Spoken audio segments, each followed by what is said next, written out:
And we welcome those of you who just watched the Rose Bowl, Oregon's victory over Wisconsin. We welcome you to University of Phoenix Stadium for the Tostitos Fiesta Bowl. Number 4, Stanford. Number 3, Oklahoma State. For the audience that was just with us, we just start talking about Oklahoma State, the highest scoring team in the country. They like to do it with that spread offense and the fast tempo. In the case of Stanford, you'd think with Andrew Luck, perhaps a once-in-a-generation quarterback, they'd be first and foremost a passing team, but they're not. No, they really aren't. When you watch the Stanford Cardinal football team, it's about the run game. Now, again, Andrew Luck, he can beat you with his brain, his arm, and his feet. He's rare, and he does it very, very well. But what they like to do first and foremost is they want to run the football first. They'll get into what they call the Hulk formation. You're going to see that tonight at different times, and we'll point it out. What the Hulk formation is real simple. They get 7 offensive linemen in there. They generally have 2 tight ends, and it's power football. And they force you as a defense to be able to bring your numbers in, and you declare how you're going to defend against this offense. They'll pound the football. They like to run into numbers.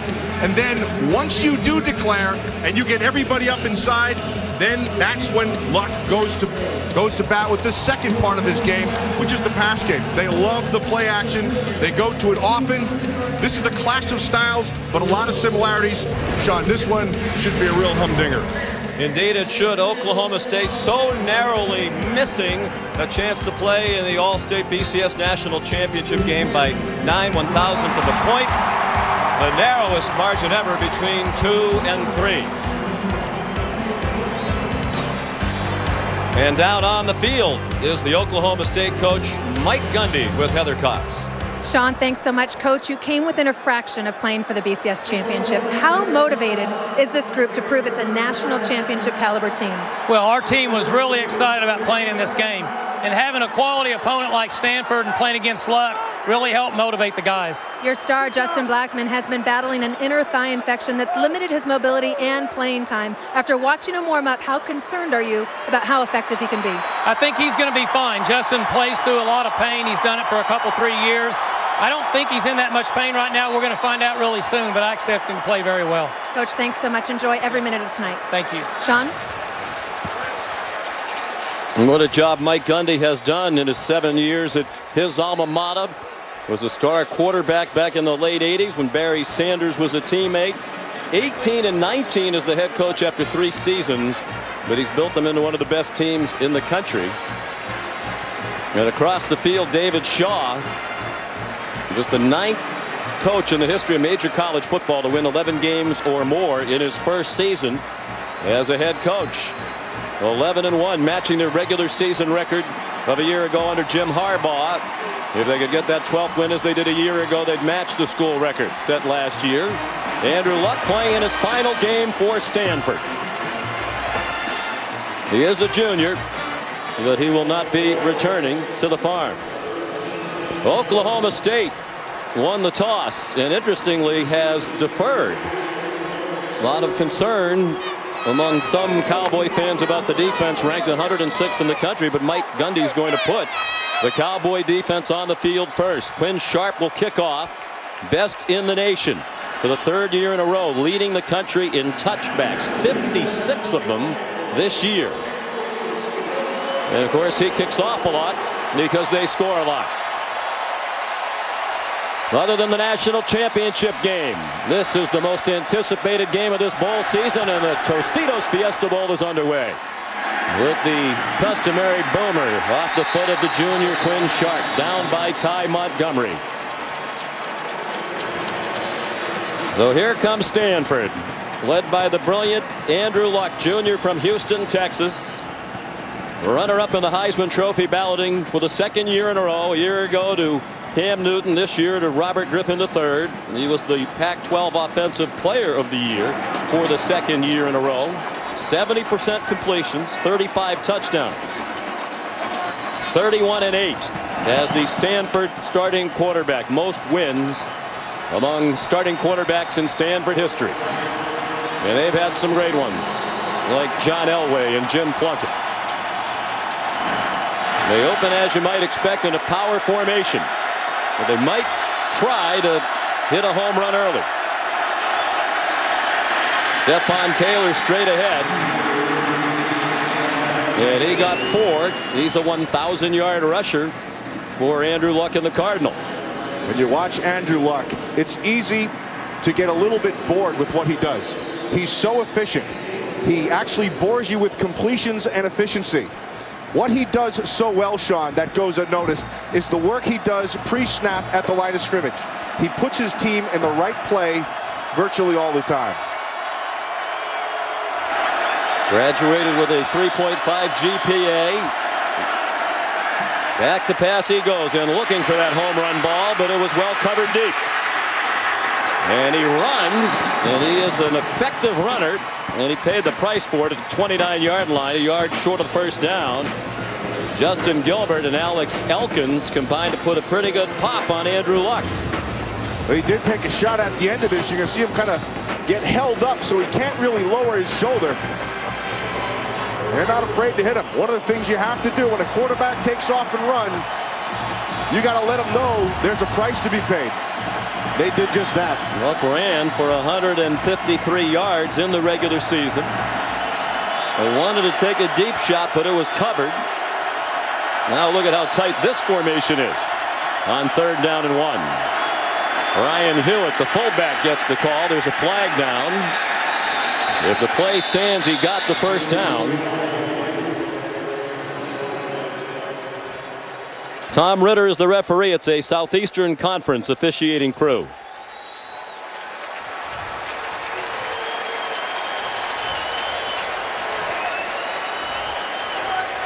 Offside. Defense, number 99. 5-yard penalty. The yardage results in a first down. Rashedi Jones offside. There's Bill Young, the defensive coordinator, with alongside Mike Gundy on the sideline. Sean, in playing this game defensively, you've got to be able to match patience for patience. This is a very patient Stanford football team with running the football. On 1st and 10, Stephon Taylor bounces outside. Lots of running room. One man can catch him, and did. Daquan Lowe saved the touchdown. All the way to the 28-yard line went Taylor with a 38-yard run. You always think power football is going to be run inside, but you have to be able to handle the edge, and they do not get it done. This is very well blocked by Stanford. Allows Taylor to get to the edge. Nice angle by Daquan Lowe to be able to run this down. Really well done inside. David DeCastro on the kick out, and he's able to get the edge. There are 2 All-Americans on that offensive line. The left tackle, Jonathan Martin, and the right guard, David DeCastro, leading the way for Stephon Taylor. Luck faked it to him, pressured immediately, throws it up for grabs, and it is incomplete. Intended for Jeff Mikan, a fullback, and Daquan Lowe had the coverage.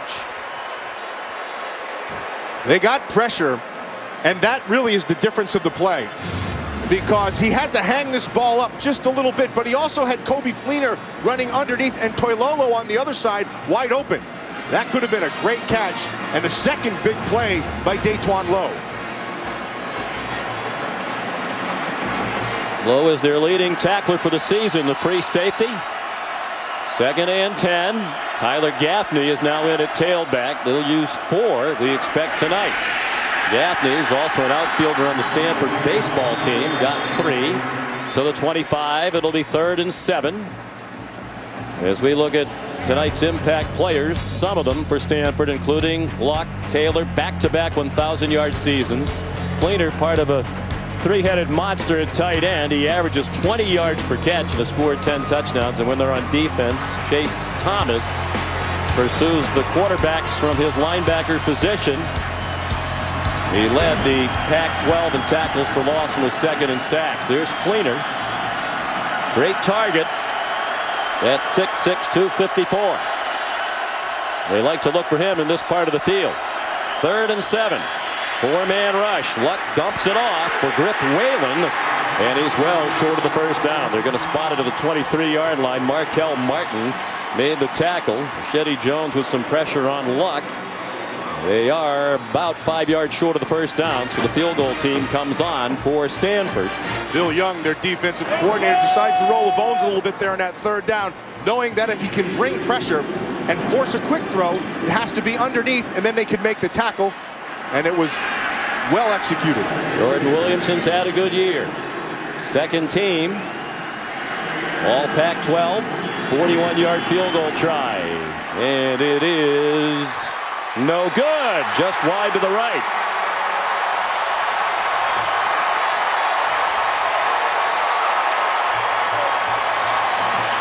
Sean, one of the things that the Stanford team thought they had to do was drive the football, hold on to the ball, but they could not afford to just get field goals. They had to punctuate the drives with 6 points.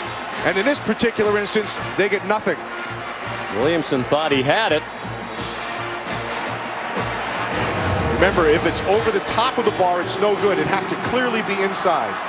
So here's Oklahoma State, highest scoring team in the nation on offense, and Brandon Whedon throws an interception on their first play from scrimmage. Picked off by Terrence Brown. Terrence Brown played this extremely well. He gave up the underneath, and he continued to sink in his coverage. Watch him. He's just going to keep on getting depth. That is, you could not have played that more perfectly. Blackman was trying to settle in between the safety over top and the corner, but Brown did a beautiful job of just sinking with the coverage and played it well.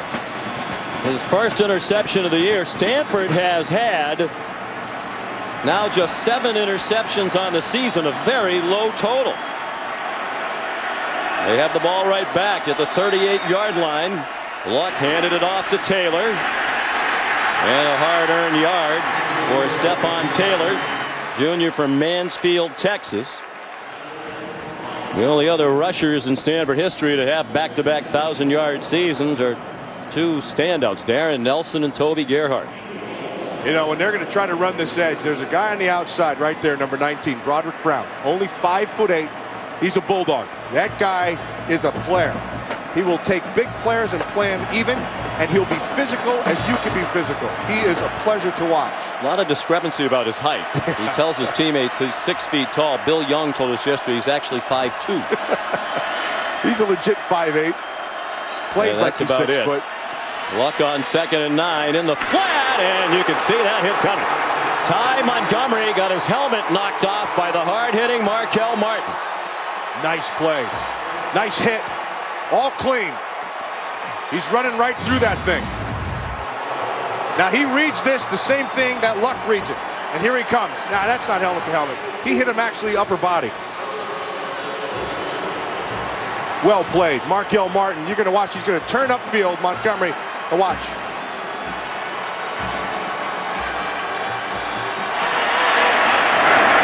Well, that looks helmet to helmet to me. Yeah.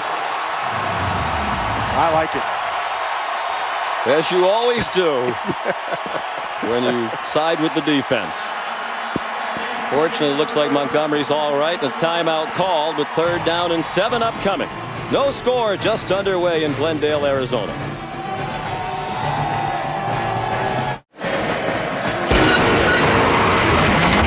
And we welcome you back to ESPN's presentation of the 2012 Tostitos Fiesta Bowl. Sean, I wanted to take another look at this, and there are a couple pieces of this. First of all, he didn't launch himself. He tried to run through. And secondly, Montgomery, at one point, he goes from being a receiver to a runner. And admittedly, it's close, but that's good, tough, physical football. Good non-call, in my opinion. And a big play here. Stanford trying to capitalize on the turnover on the first play from scrimmage from Oklahoma State. Tyler Gaffney went out in motion to the right, leaving Luck all by himself in the shotgun. 4-man rush, and they get to Luck. It's Rashedi Jones again, pulling him down back at the 43. Nice job by Bill Young, the defensive coordinator. He shows 3 initially, and then Sean, off the left side, he brings 2 more. And effectively, because you have 5 receivers out, it's 5 on 5. Rashedi Jones beats the numbers. You're going to watch Lewis, 11, coming off the one side. And then Jones back up inside. He beats Yankee. And because of the coverage, he had to pull that thing down and you get the sack.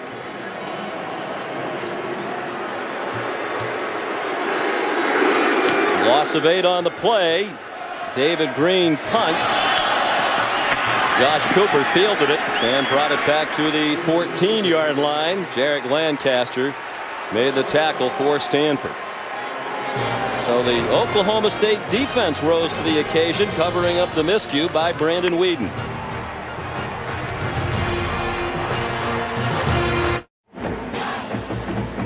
ESPN College Football, the Tostitos Fiesta Bowl, is brought to you by Tostitos. Tostitos knows how to party.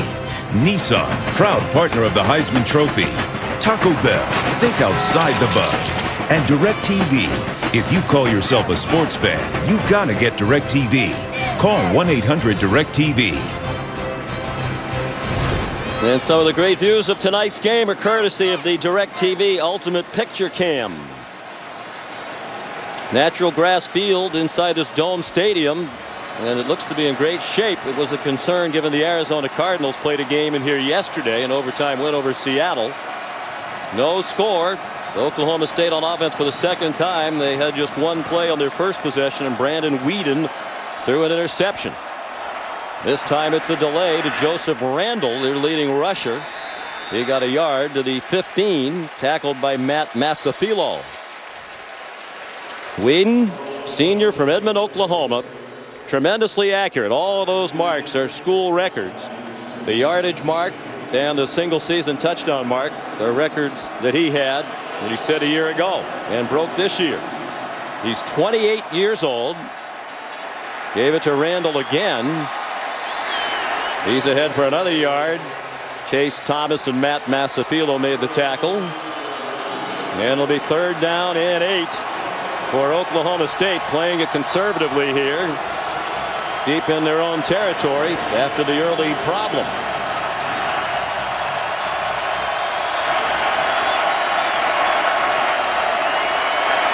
Four-man rush from Stanford.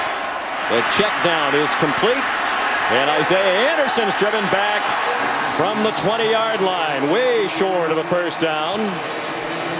But wouldn't you know, with these two high-scoring teams and all the talent on the offensive side of the ball, the defenses have been the story so far. And Sean, that's exactly what you said at the top of the show. You have all this offensive firepower, and really, it's strength versus weakness on both sides. But it's the weakness who is stronger is the team that will prevail. When sharp punts. Oh, boy, this is a bomb to Drew Terrell, and he is smothered immediately. Great coverage by Justin Gilbert. And the ball be marked at the 31 after a 50-yard punt. Well, Mike Gundy put his defense on the field first when he had the choice, and they backed up his faith.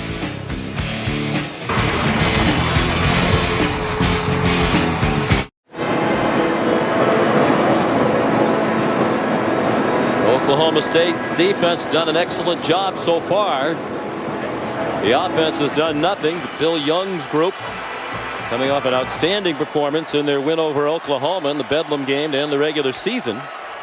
It's already forced 1 3-and-out from Stanford tonight. They had only 13 the entire regular season. Fewest 3-and-outs on offense in the country. Anthony Wilkerson is the tailback, and he gets the handoff from Luck on the delay, and he's dropped for a 1-yard loss. Back to the 30-yard line. Sean Lewis and Nigel Nicholas combined to make the play. The interior of this defense for Oklahoma State, they're not very big. They can be active. And when Nigel Nicholas is, when he's on, he's a powerful guy inside. When he gets his hands inside of a guy and sinks his hips, he's pretty darn good. Missing another defensive tackle, a starter. Christian Littlehead suspended for this game. Anthony Rogers, 94, got the start. He's played a lot at that position this year. Stephon Taylor got the yard back. It'll be 3rd and 10. Much has been made about the rankings. 107th in total defense, 103rd against the pass. But Bill Young has plenty of good reasons to not be tremendously concerned. He said, sure, we wish the numbers were better, but we play with an offense that scores very quickly. We're back out on the field quickly. In fact, they've defended more plays than any team in the country. 1,008. By comparison, the #1 defense in the country, Alabama, has defended 332 fewer plays this year. And the Oklahoma State leads the country, the defense, in takeaways with 42. Luck throws, caught, first down. Out to the 42-yard line. Zach Ertz, part of that outstanding trio of tight ends. He's a sophomore from Danville, California. And what he does very well is he understands that it's a zone, knows where the sticks are, and sits right in the hole. That time, Sean, they rushed 3 and they dropped 8 defenders. And so the holes in those zones are a little smaller. Ertz does a nice job. 24th catch, and he missed 3 games with a knee injury. Stephon Taylor powering ahead. Tough run to the 47, almost the 48-yard line before Cooper Bassett and Markel Martin got him on the grass. John, remember earlier we talked about, as a defense, when you play the Stanford team, you have got to be able to match patience with patience. Stanford is going to run the foot. They're going to do what they do. And what they try to do is try to get you to make a mistake. Take a chance. Maybe play a guy a little bit differently one time. And that's when they beat you. Just under 55% of their plays from scrimmage are runs.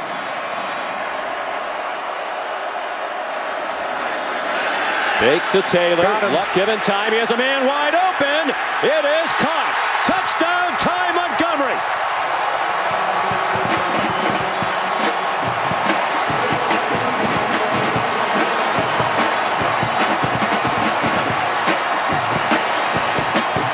There's the mistake. You know, Matt, I was talking to Pep Hamilton, the offensive coordinator, before the game. He said all week long we've been reading comments from the Oklahoma State people saying Stanford is run, run, run, and then try to throw it over your head. He said, well, we might try to throw it over their head a lot earlier than they expect, and they just did. 53 yards and a touchdown, and the lead for the Cardinal. And the extra point good by Jordan Williamson. Andrew Luck's 36th touchdown pass of the season, capping a 5-play, 69-yard drive. The touchdown catch for Montgomery, just his 2nd of the year.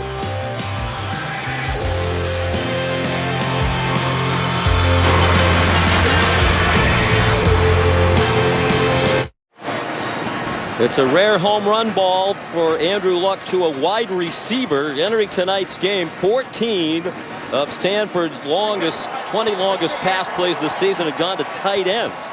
They just don't have a lot of speed at the outside receiver. 2 of the other 6 were trick plays, flea flicker type plays to get it to a wide receiver. Montgomery does have speed and used it to score a 53-yard touchdown. They lost Chris Owusu for much of the year with a couple of concussions. He was their big playmaker at wideout. Williamson kicks off. About 4 yards deep in the end zone. Justin Gilbert, 4 kickoff returns for touchdowns in his career. And he got taken down at the 30-yard line. Let's take a look at tonight's Taco Bell touchdown spotlight. Sean, remember we talked about who's going to make the mistake. Here's a mistake, here's a mistake, but they're not alone. Right there, everybody bites on the inside, and I want you to watch the receiver. He does a nice job of running at the corner to fake that he's going to block him. Everybody bites, and then he gets on top of it, and remember, it's play action pass, which brings you an extra blocker inside. Well protected, ball's right where it has to be, and it's 6 points. Let's see if Oklahoma State can get its offense going. They've turned it over once. Pass incomplete. Looked like they're trying to set up a screen to Joseph Randall. It'll be 2nd down and 10. Just more than 4 minutes left in the first quarter. And Oklahoma State has not had the first down. This is their 3rd possession of the football game. A turnover and a punt.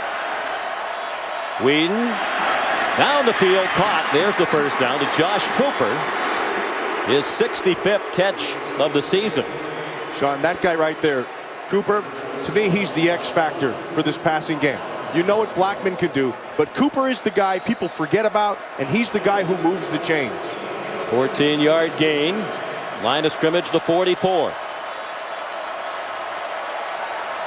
Pressure off the corner, and the pass incomplete again, intended for Cooper, and broken up by A.J. Tarpley, an inside linebacker, redshirt freshman from Plymouth, Minnesota, coming off a terrific performance in their season-ending win, regular season finale against Notre Dame. And not only Notre Dame, he got better as the season went on, particularly in the pass game, and you saw it there.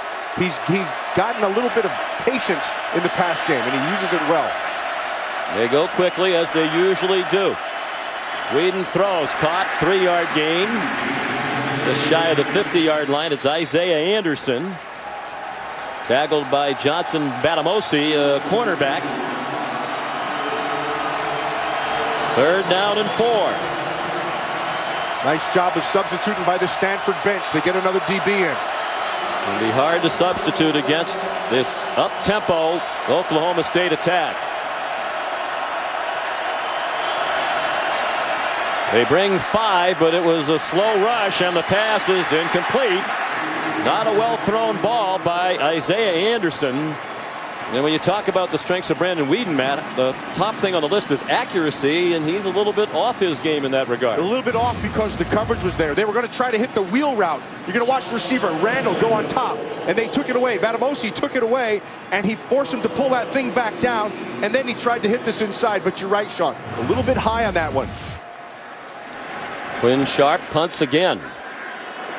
Almost scraped the ceiling here at the University of Phoenix Stadium, and they couldn't down it. It landed at the 2 and hopped into the end zone.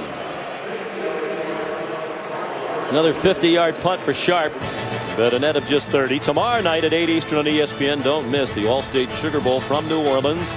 Denard Robinson and the Michigan Wolverines back in a BCS Bowl for the first time since 2007. They're taking on David Wilson, the outstanding running back, and the Virginia Tech Hokies, making their 19th straight bowl appearance under Frank Beamers. The All-State Sugar Bowl on ESPN, ESPN Radio, ESPN3, also streaming live at WatchESPN.com and the Watch ESPN app. All tomorrow night, 8 Eastern time. Logan Thomas in that game will be an X factor. He's a big man who has gotten better as the season's gone on. He's the quarterback for Virginia Tech. They hand it off to the fullback, Jeff Mencken. And he stopped immediately. Anthony Rogers with help from James Thomas.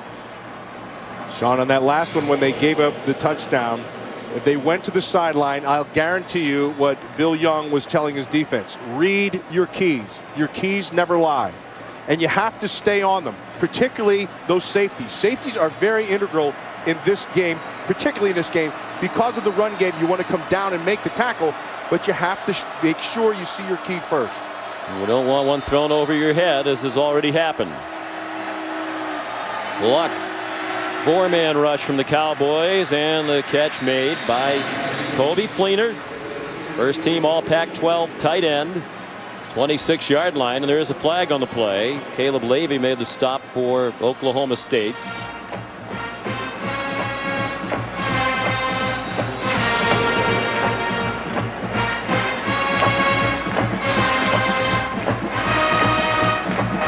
An illegal touching on the offense. Number 82 was not on the end of the line. 5-yard penalty. Second out.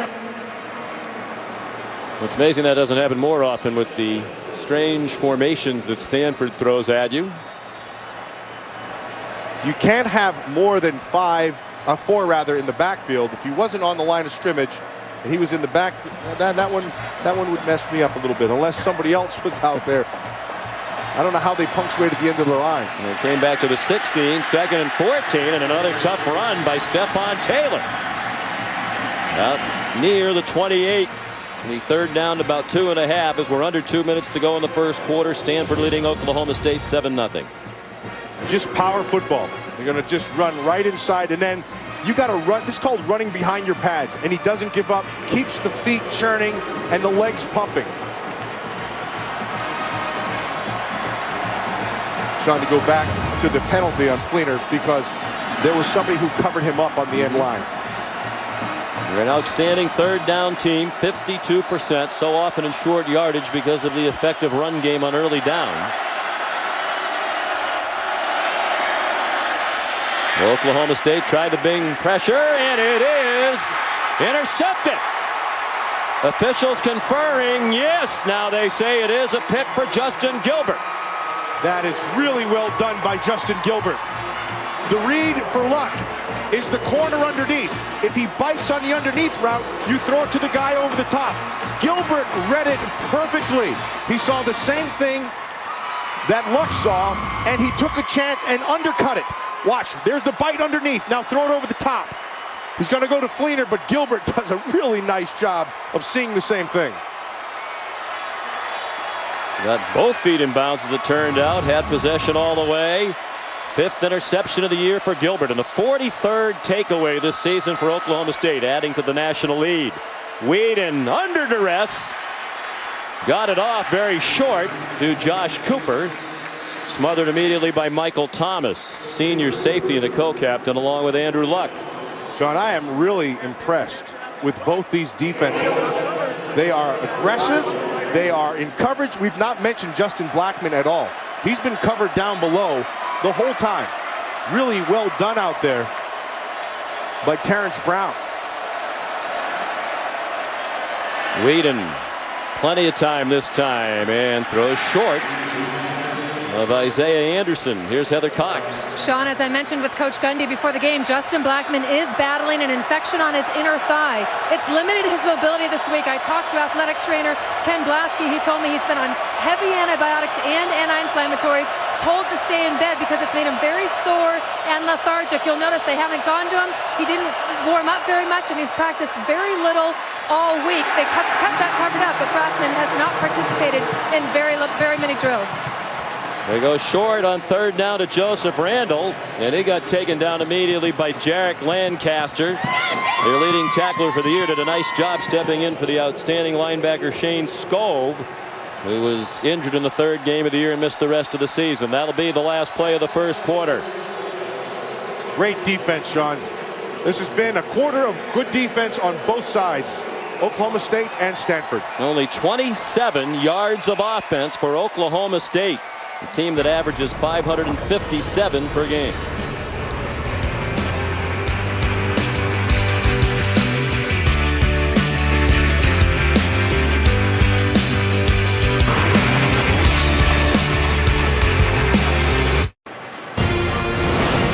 Welcome back to the Tostitos Fiesta Bowl, University of Phoenix Stadium, Glendale, Arizona.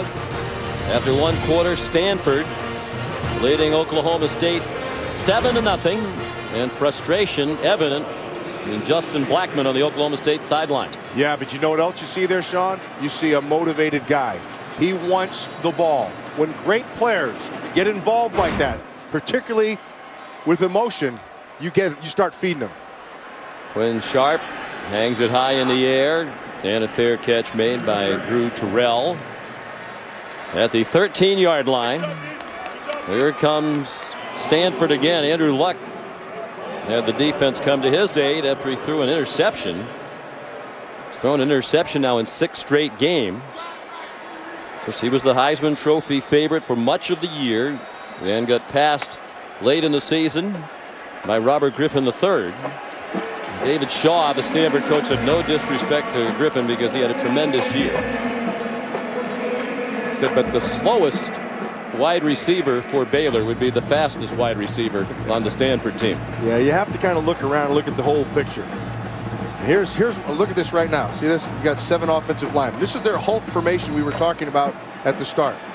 They're just going to go power on power, force you to have to adjust. Stanford coaches were so disappointed that 2 years in a row Luck did not win the Heisman. Stephon Taylor runs for about 4. We talked to Pep Hamilton, the offensive coordinator, yesterday, and he seemed to be blaming himself, Matt. He said, I wish I had done more to help Andrew Luck win the stat war, because when you compared stats to stats, Luck to Griffin, Griffin had the much bigger numbers, but it's a much different offensive philosophy.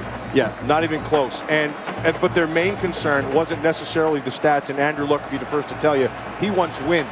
That's what he wants first and foremost. and the best way for them to win is to run, he's all for it.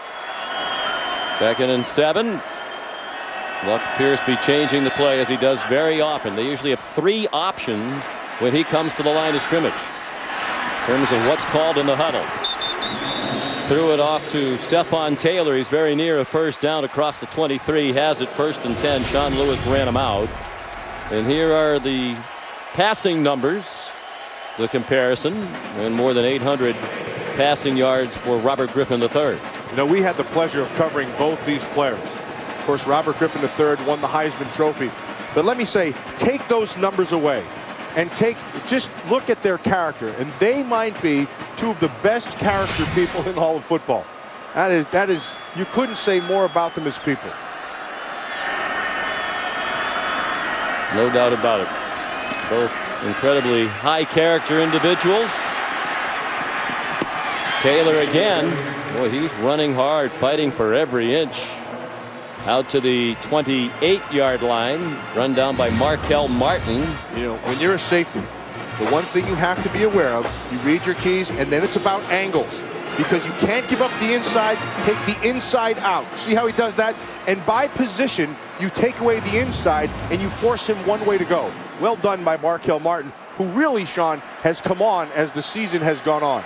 He stumbled a little bit with his play early in the season, but at the end of the season, he was playing very well. He's come on in many ways as his career has gone on. He didn't even make the bowl trip his freshman year, had academic issues. This year, he won the team's Academic Achievement Award. On his way, Jeremy Stewart. The 4th tailback to carry the ball tonight for Stanford. Watch 82, Kobe Fleener. This is called setting the edge. You're going to get him, and he's going to come back down inside. You're going to see, here's Fleener right here. He's going to set this edge. Right there. Takes the safety back down inside. There's no force. You eliminate the force. Nice block inside also. And then he's on the edge.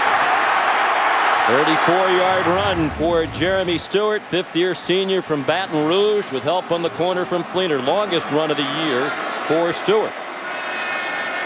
Luck under center now. With 3 men in the backfield.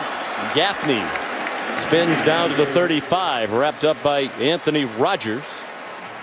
They're so methodical, Sean. They'll try, first they tried punching you in the stomach early. They tried to go inside. Okay, you took that away. Now we're going to get to the edge. We're going to force you to have to defend the edge because we're going to try to set it. And then once you start flowing, that's when they'll read those backers from the inside out. And if you flow fast, they start cutting it back. We talked to Bill Young yesterday, Matt. He said we talked to a lot of coaching staffs that played Stanford, and they all said the same thing. You're going to watch them on tape, and you're going to be underwhelmed. And then you're going to get out on the field, and you're going to think, wow, these guys are really good.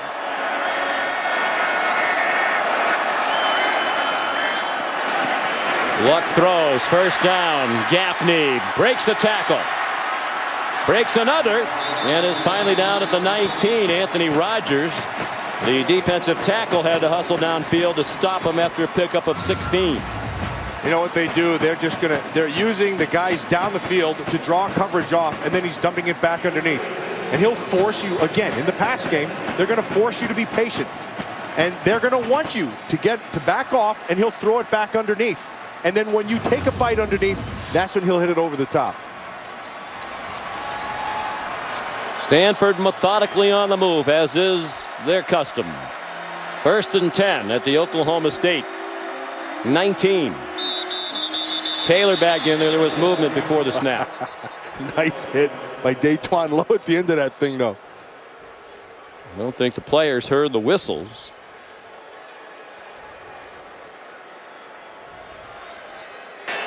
False start. 94 offense, 5-yard penalty remains, 1st down.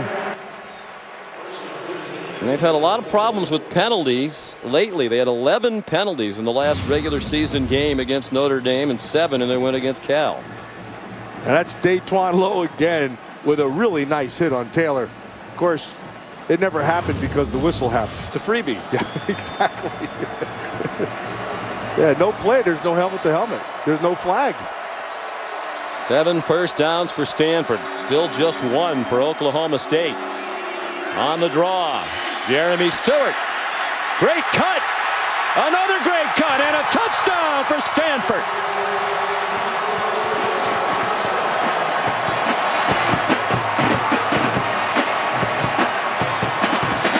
Don, sometimes you have to lose one for the Gipper. And the fullback this time just gets blown up.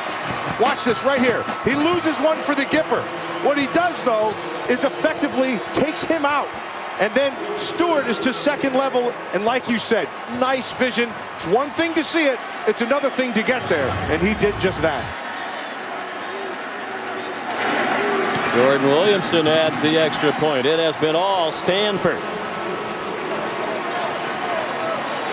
Jeremy Stewart, 9th rushing touchdown of his senior season, capping an 87-yard drive that took 4.5 minutes and 7 plays.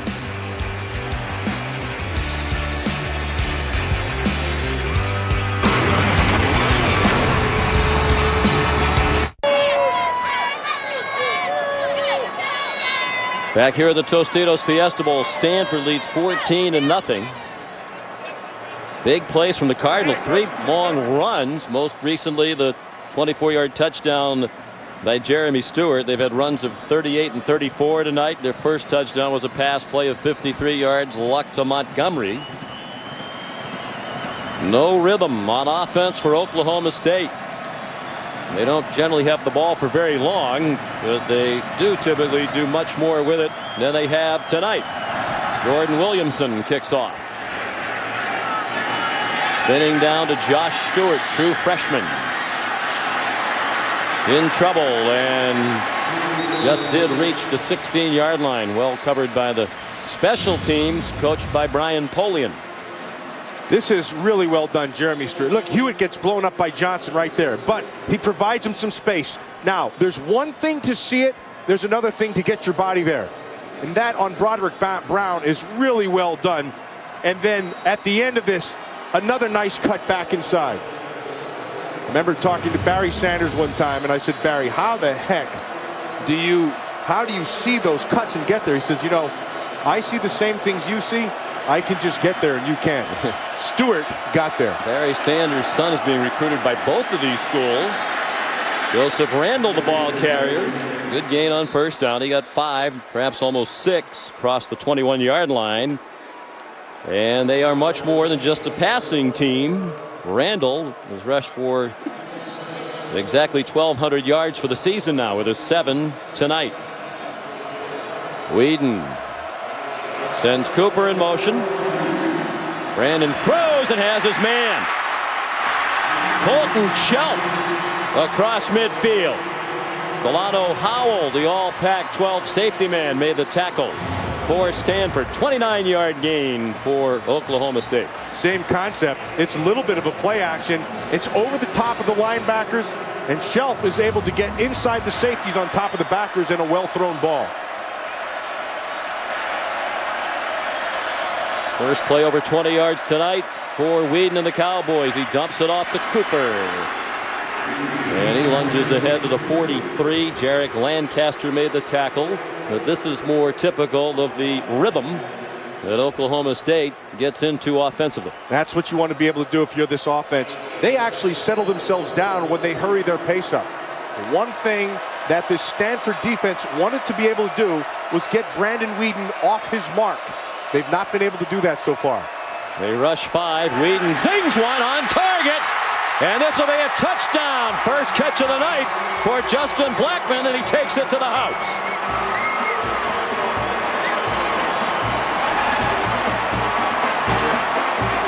And the Cowboys just woke up from their snooze.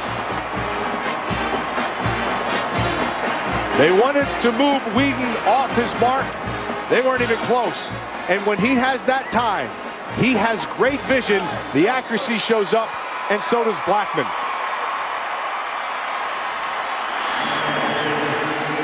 Sixteenth touchdown catch of the year for Blackman. The extra point is good from Quinn Sharp, who does all of the punting and place kicking for the Cowboys. Quick strike, as is their way. 4 plays, 84 yards, just 1:31 to do it. The big passes, 29 to Shelf and 43 to Blackman.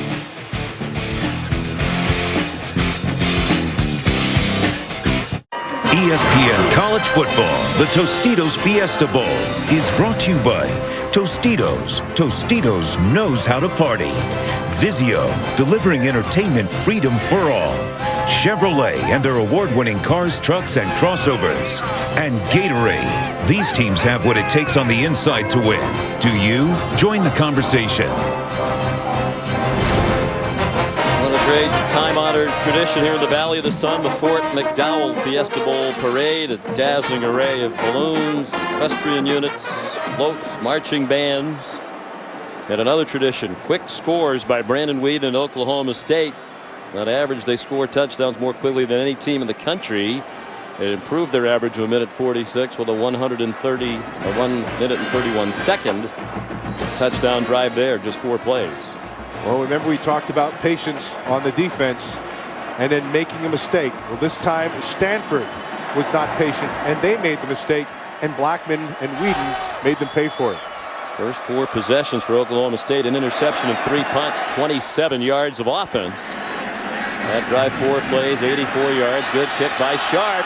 Boy, Montgomery got knocked down by his own teammate Jeremy Stewart in the end zone. He wanted to run it out. Stewart said, "No, you will not." Best hit of the night. Yeah, that is really well done. Listen, freshman, no, you stay right there. Now remember, it's where the ball is. It's not where the body is or the feet are. If they come out, it doesn't matter. It's where that ball was. And it has to come completely out across the goal line. Stewart's going to be on the tackle chart tonight. Yeah, he should be credited with a stop. The Oklahoma State fans don't like it. David Shaw doesn't seem particularly concerned. And no stoppage from the replay booth. Luck taking a very long time to snap it. And now it's ancient history. Stephon Taylor, a yard and a half. Down to 8:40 to go in the second quarter. Let's go back and look at that, whether it's a touchback or not a touchback, or whether he brings it out. It's where the ball is. The player has nothing to do with it.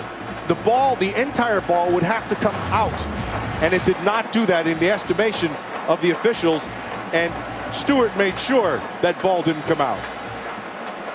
I think folks who are booing don't understand the college rule. The ball has to come completely across the goal line into the field of play.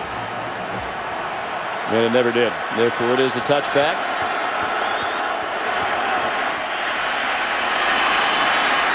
Stephon Taylor stopped 3 yards short of the first down. Of course, that's not in the rule book. I don't know the page it's on where it says it is okay for a teammate to flatten one of his own in the end zone to help him execute I think the what touchback. that's called is a senior priority.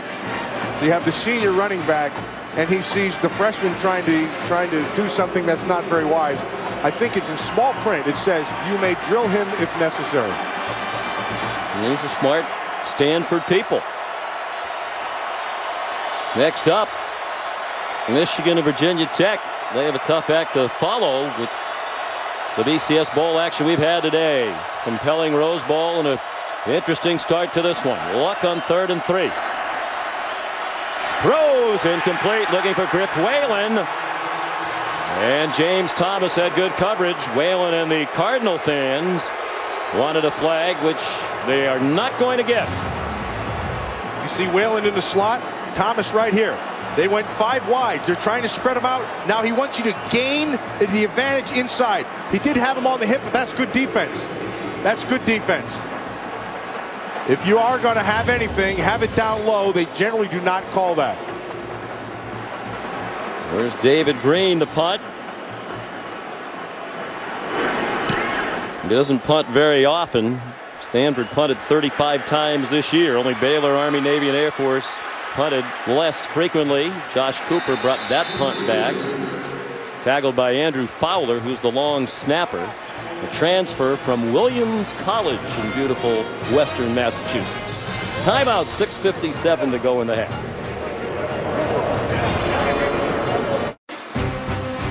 Allstate is celebrating its 7th year sponsoring the Good Hands Field Goal Nets. Allstate makes contributions to participating universities' general scholarship funds for each field goal and extra point kick. To date, Allstate has given more than $2.6 million in scholarship monies to universities throughout the country, including Tiger Woods' old school. He's on the Stanford sideline. He was their honorary captain out on the field for the coin toss before the game. Ricky Fowler, outstanding golfer himself, represented OSU. Joseph Randall back to the line of scrimmage, and that's it on 1st and 10 for the Cowboys. They're on their own 33-yard line. Sean, I think it was significant the last series that they got the ball into Justin Blackman's hands. Remember, we saw him on the sideline. He got a little emotional. He was getting fired up about it. When guys do that, look, great players are great players for a reason. When they want the ball, you feed them. Even when they don't want the ball, if you need it, you feed them. Brandon Whedon throws. Blackman again breaks a tackle. And here he goes, running away from the defense.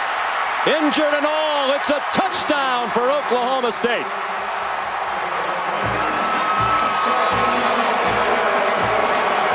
He's hungry.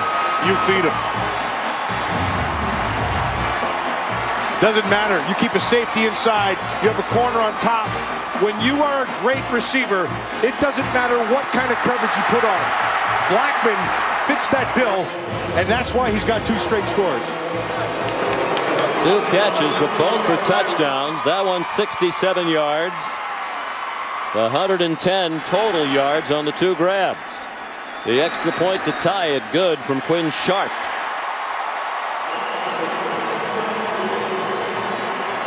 Justin Blackman, back-to-back Biletnikoff Awards for the best receiver in the country. Michael Crabtree of Texas Tech, the only other player who's ever won it 2 years in a row. And Blackman earned it.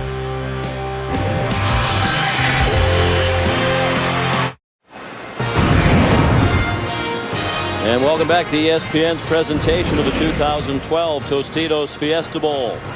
Justin Blackman, both touchdowns for Oklahoma State. That touchdown drive took 38 seconds, just 2 plays. The nation's leading 23rd touchdown drive that took a minute or less.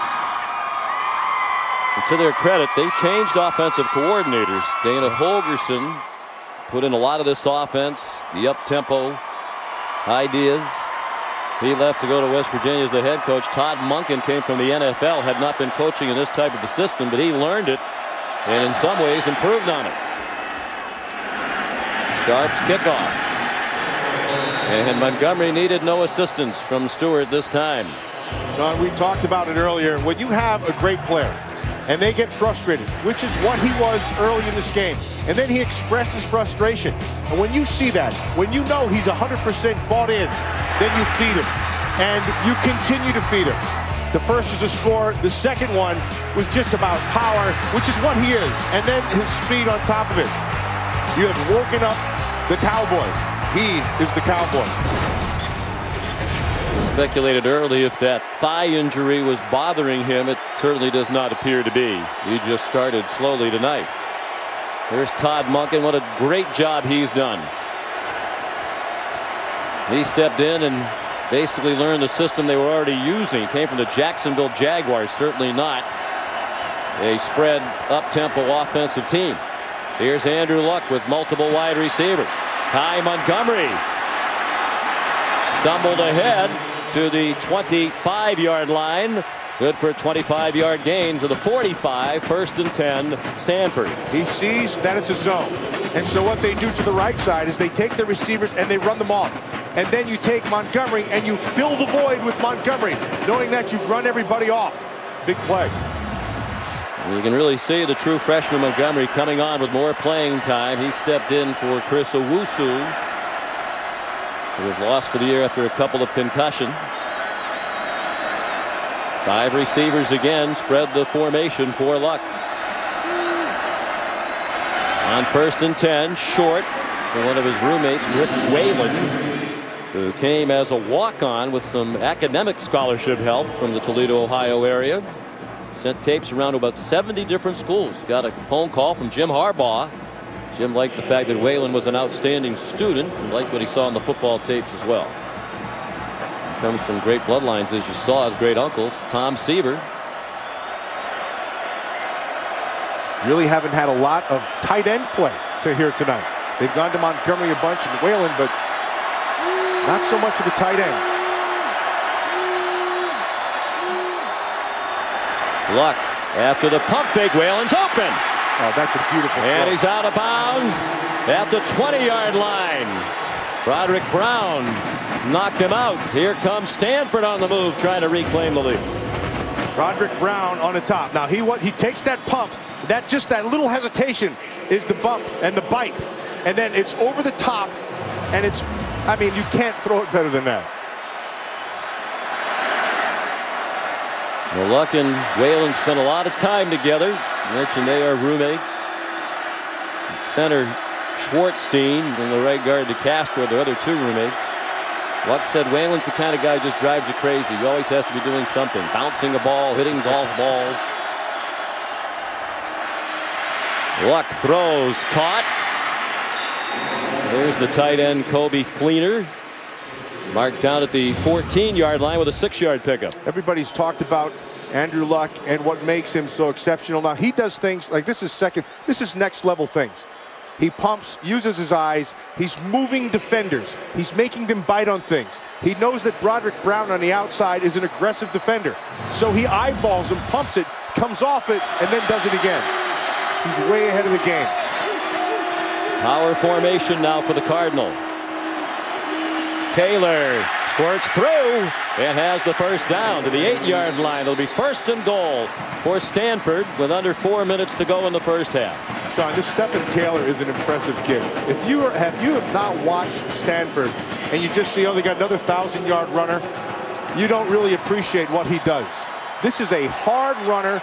He runs with great leverage, runs behind his pads, and he has an ability to burst into things at the end of the run, rather. He's rushed for 78 yards in the half. Luck dumps it short to the fullback Hewitt to the 4-yard line. Gain of 4. Alex Elkins helped him across the boundary. It'll be 2nd and goal. And so Stanford has 2 straight touchdowns scored on them. They have to answer, and they do. How do they do it? With their quarterback. They come back, throwing the football down and patiently taking what the defense gives them. As you can look at it here, 63 of 64 possessions. That's unbelievable. Yeah, it's amazing. He's thrown 26 touchdowns without a turnover in the red zone. Andrew Luck. That's why you have those numbers. You have a great quarterback. He gets in the right plays and throws it to the right people. He handed it off to Taylor, who slipped down. They only missed 1 time all year in the red zone. That was in their win over Cal when they went 4 out of 5 in the red zone. How about those numbers? 26 touchdowns, no interceptions in the red zone. Kellen Moore not too shabby either. No. What a great year he had. But really more than that, it's Luck's intelligence. Son of a quarterback, his dad, Oliver Luck. Professional player after a great career at West Virginia. Luck exceptionally bright. Gives it to Taylor. Breaking tackles. Touchdown. Caleb Levy whiffed behind the line of scrimmage. And that was all she wrote. And that was Taylor's ability to burst at the point. And that allowed him to be able to pull away from Levy on the inside. Here comes DeCastro. There's Hewitt right there. See, he just takes, boom. He just gets through that thing, and then he walks into the end zone.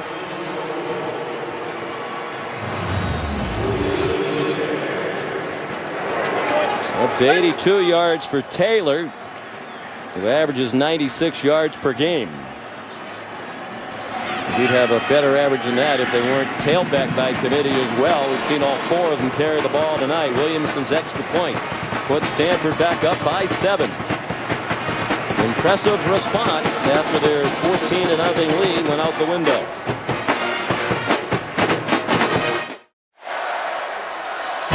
Wednesday night, 8 Eastern on ESPN, the ACC champion Clemson Tigers make their first appearance in the Orange Bowl since 1982, and they take on Geno Smith and the Big East co-champs, the West Virginia Mountaineers. The Discover Orange Bowl on ESPN, ESPN Radio, ESPN3, and also streaming live on WatchESPN.com. The Watch ESPN app Wednesday at 8 Eastern.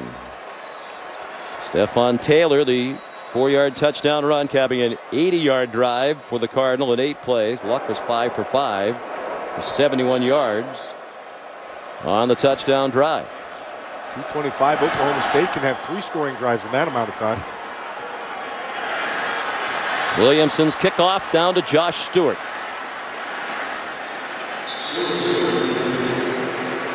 He came out to the 23. Stanford, 9th in the country in time of possession. Last year they led the nation at over 34.5 minutes per game. And Oklahoma State near the bottom, proving that time of possession really doesn't mean much when you score as quickly as they do. Tonight it's 21 minutes and 21 seconds of possession time for Stanford to 6:14 for Oklahoma State. Well, they're another quick drive away from a tie game. They can execute the 3rd possession in a row. Whedon gets them off to a good start in that direction. It's Colton Chelf, the senior, originally a walk-on out of Enid, Oklahoma. Just his 18th catch of the year and 2nd tonight. Both big plays. This one 28.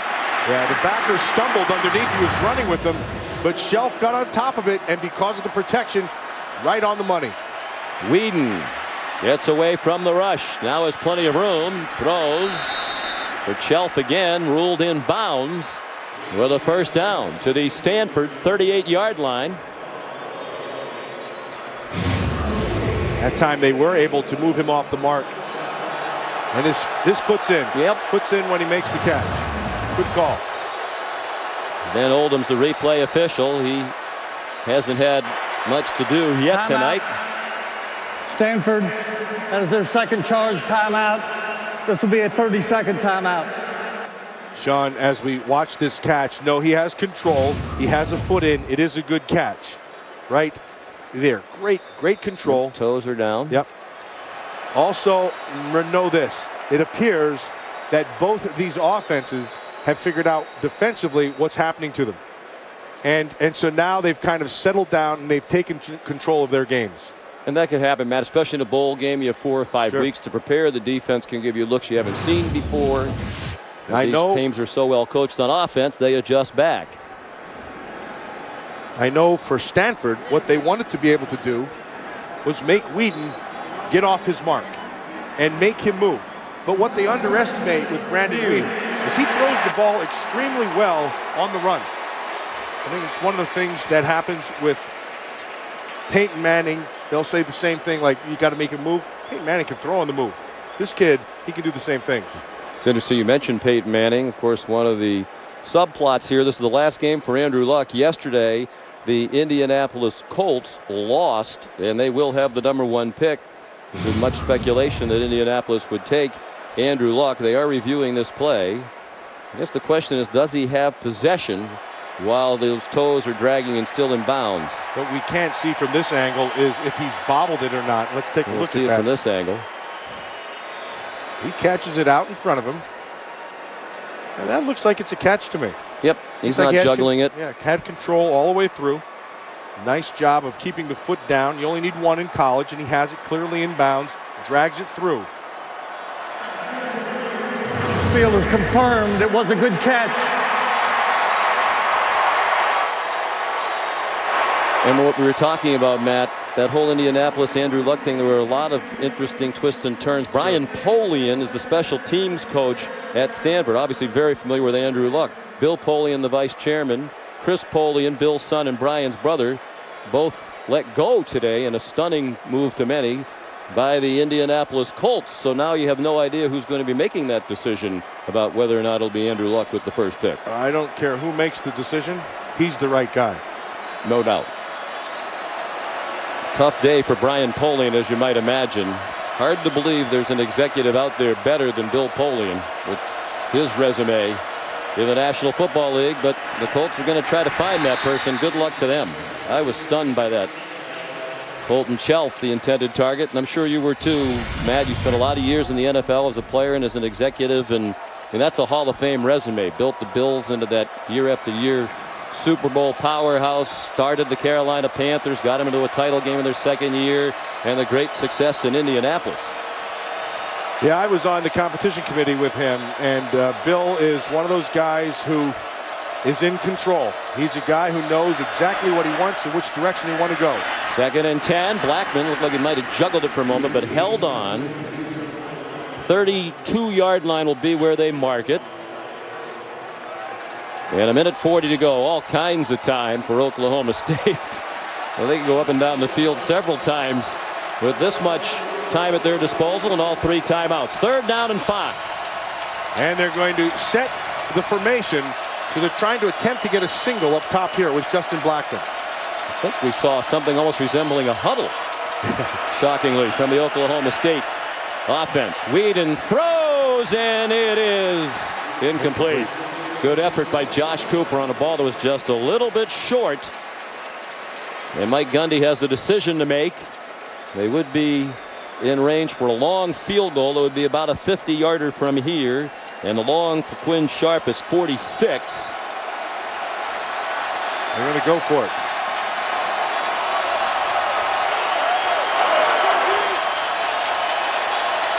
Fourth and 5. Trailing by 7 late in the first half. The Cowboys going for it. And they convert. Blackman breaks the tackle. But got slowed enough that Jarek Lancaster had time to drop him inside the 10-yard line. 23 yards on the play to Blackman on 4th and 5. I thought that's what they were going to do on the previous down, Sean. By formation, they singled him on the outside, ran a nice route. He widened the defender first. Joseph Randall. The clock runs under a minute left in the half. He runs to about the 7 for a 2-yard pickup. 2nd and goal. In that last play, you saw Justin Blackman when he came off the ball, he widened, and it made the defender get a little bit more to the outside, and then he came back inside. Flag on the play.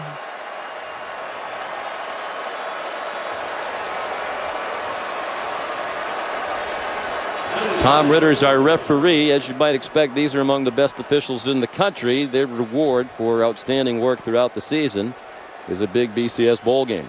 Substitution infraction on the defense. The 12th player did not get off the field. Half the distance to the goal. First down. And that can happen against Oklahoma State with the up-tempo. Mentioned Tom Ritter and his crew. Tom Ritter and many members of this crew worked the regular season game between LSU and Alabama. The rematch upcoming on January 9th for the national championship, the All-State BCS national championship game. 1st and goal just inside the 5. Randall again. He is a touchdown scorer, 4th in the country in scoring points this year with 150, but denied there.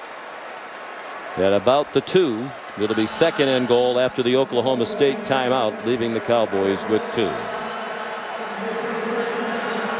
And a chance to visit with Heather Cox. Well, Sean, in 2010, Justin Blackman met 9-year-old Olivia Hamilton. She's battling cancer, and Justin made several visits to her in the hospital. Then Olivia came to watch Justin play and left a gift for him in his locker. It was a bracelet that says, "Lives, Laugh, Beats All." It's the acronym for the type of cancer she has, acute lymphomoblastic leukemia. Now, Justin's worn that bracelet ever since and says every time he looks down at that bracelet, he sees her. I'm happy to report Olivia's at the tail end of her 108 weeks of chemotherapy, is now in clinical remission, in 4th grade, on the cheer squad, and cheering her heart out for Justin and the Cowboys tonight, thanks to a very generous Oklahoma State fan that saw her story and wanted her to be here.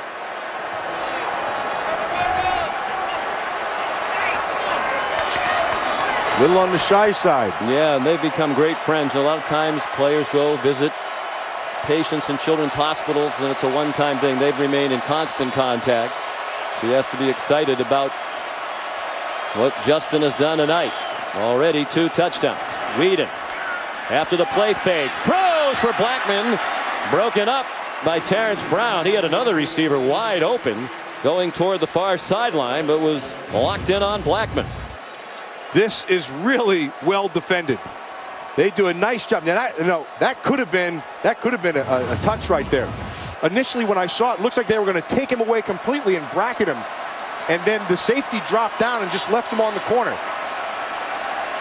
Again, here we go. It's 5 receivers out, 5 wides, 3 to one side, 2 to the top side. Blackman's the guy. He's up top.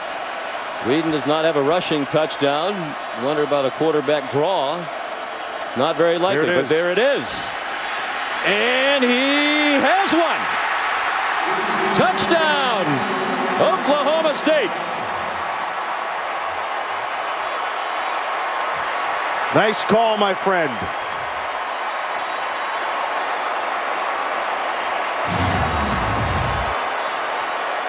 Not the most gifted runner, but the most willing one probably on the team. Knew what he had to do and got it done. Another thing these two great quarterbacks have in common is their competitiveness. Extra point away from a tie with under a half minute to go in the first half, and it's up and good from Quinn Sharp. Here's Brandon's wife, Melanie, in the gray sweater on the aisle. Been married for about 2 years. You mentioned earlier he's 28 years old. Apparently there are some people who play party games, and every time that's mentioned, there is a liquid refreshment consumed. But it does get mentioned a lot. Brandon Whedon played 5 years of minor league baseball, was a top prospect as a pitcher, drafted in 2002 out of high school by the New York Yankees in the second round. $565,000 signing bonus got him to choose professional baseball over a football career. Baseball was his first love. He never did really excel in the minors. 3 different organizations, the Yankees for 2, the Dodgers for 2. He was once a minor league teammate in Columbus, Georgia, of Matt Kemp, the Dodgers star. And then one final year at Kansas City's chain, he hurt his arm. Says it still hurts him to throw a baseball. His shoulder aches when he does it, but no pain at all to throw a football with the different motions.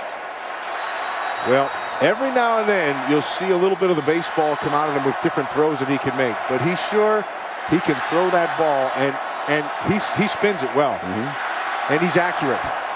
We talked about the Stanford coaches wanting to move him off his spot. The defensive coordinators Derek Mason and Jason Tarver, so we want to knock him off his pitcher's mound where he likes to set up at 7 to 10 yards deep. Montgomery takes a knee. Brandon Whedon walked on in 2007. What a story his career at Oklahoma State's been. Coming up at the half, stay tuned for Reese Davis, Jesse Palmer in the Buick halftime report. Already some exciting action. That Outback Bowl today between Michigan State and Georgia had a dramatic finish, and the Rose Bowl, as expected, was terrific as well. There's Jesse DeBody and Reese. Do they have enough people pampering them? I mean, we're lucky if we can get a bottle of water up here in the booth. They have people feeding them grapes and fanning them. Luck takes a knee. And pretty much what we expected. A slow start unexpectedly, but it has developed into the offensive battle that we expected, and each team doing it in its own style. Both being patient, both feeding the guys who can get them in the end zone. Blackman on one side, Taylor, and using Luck on the other side. 4 catches, 139 yards, and 2 scores for Blackman in the half. Here's Heather. Sean, thanks so much. Coach, how would you assess the way your defense has handled Oklahoma State's pace so far? I think we've done well outside of a few big plays. You know, we've done a good job against the run. You know, Justin Blackman is as good as advertised. We got to make sure that when he catches the ball, we got to get him on the ground. Before the game, your message to Andrew Luck was not to take too many risks. How would you assess his decision-making so far? I think he's playing really well. You know, the defensive back made a heck of a play on the interception. But the no huddle we did to get Marsh down the field, Andrew on top of his game right now. Coach Shaw, thanks. We'll let you get to your team. Sean?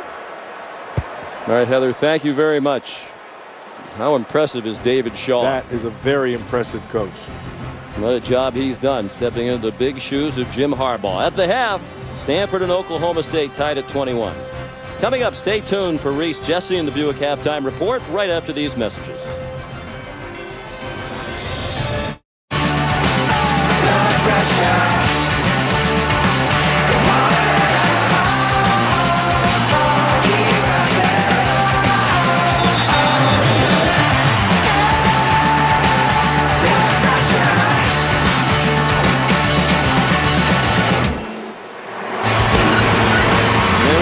Back to ESPN's presentation of the 2012 Tostitos Fiesta Bowl from Glendale, Arizona. Number 3, Oklahoma State. Number 4, Stanford, tied at 21 at the half. After a slow start for both teams offensively, the numbers really started to pile up. 307 total yards for the Cardinal.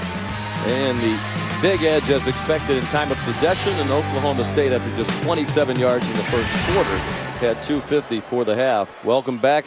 Sean McDonough, Matt Millen, rejoined shortly by Heather Cox. It turned out to be what we expected it would be after the slow start. Yeah, and so a couple things have to happen here in the second half. I think for Stanford, they've got to figure a way to be able to throw the ball down the field more than they have in the first half. Except for one blown coverage, they pretty much were playing inside of a box.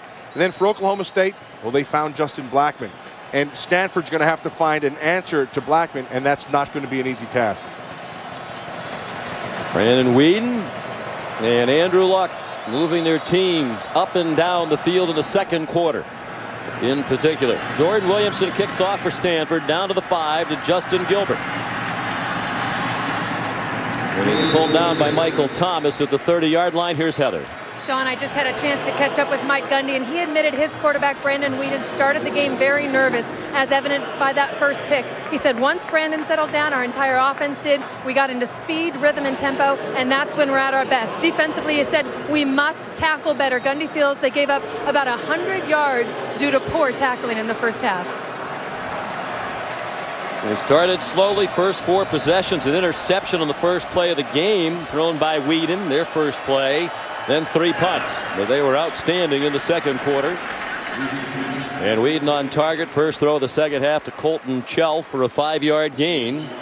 And they come up very quickly to the line now, as quickly as they have all night. And then they caught him too. And it's Joseph Randall, yanked down by Jarek Lancaster, short of the first down by about 2.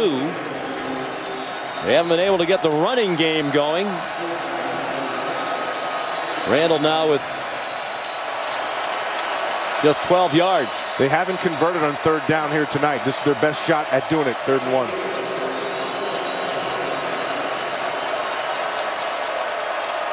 1. Inside handoff, and they do convert on third down.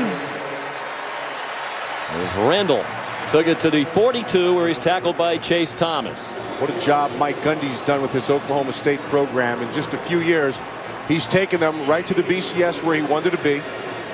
But what I'm really impressed with him is he projects a calm demeanor to his team. Never gets flustered, and it's a carryover. You see it with his group. He's really grown and matured into the job. Whedon throws short. Oh, a tough break for Oklahoma State. Randall was wide open with plenty of running room, but he went down to a knee to catch it, so they settle for a gain to the 47, a pickup of only 5. They could have had twice that if he stayed on his feet. Going this 3-by-1 set. They move Blackmon around a lot. You can see his knee go down right there. They move Blackmon around. It's kind of like, where's Waldo with him? You have to be aware of him, and you have to be able to find and identify him. He's up in the top in the slot. Oklahoma State has not led tonight. 3-man rush for Stanford and a incomplete pass. Good effort by Chelf, who's been very actively involved tonight. Had just 16 catches all year coming into tonight's game. He's at 4 tonight. There is a flag on the play.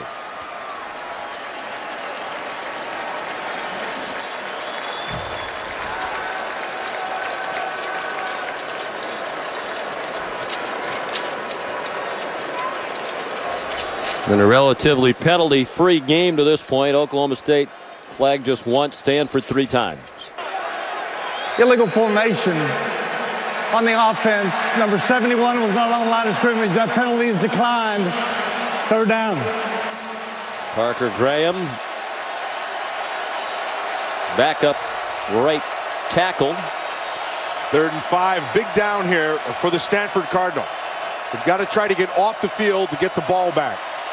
Levy Adcock not in the game at right tackle for Oklahoma State. He's first team all Big 12 for the 2nd year in a row. On 3rd and 5, Whedon is sacked, pulled down back at the 37-yard line by Trent Murphy, who's from right here in the Valley of the Sun. And Matt Masafilo. Watch what they did, Sean. At the end, they stemmed, they moved late, and then they attacked the protection. They moved their guys right at the end, and it forces the offensive line to have to hesitate. And that hesitation is what allowed them to be able to get in and make the sack. They came in with 38 sacks for the year, 6th in the country. They bring a lot of pressure. Loss of 9, forces a punt by Quinn Sharp. Fielded on the bounce. Some running room for Drew Terrell. And out to the 41.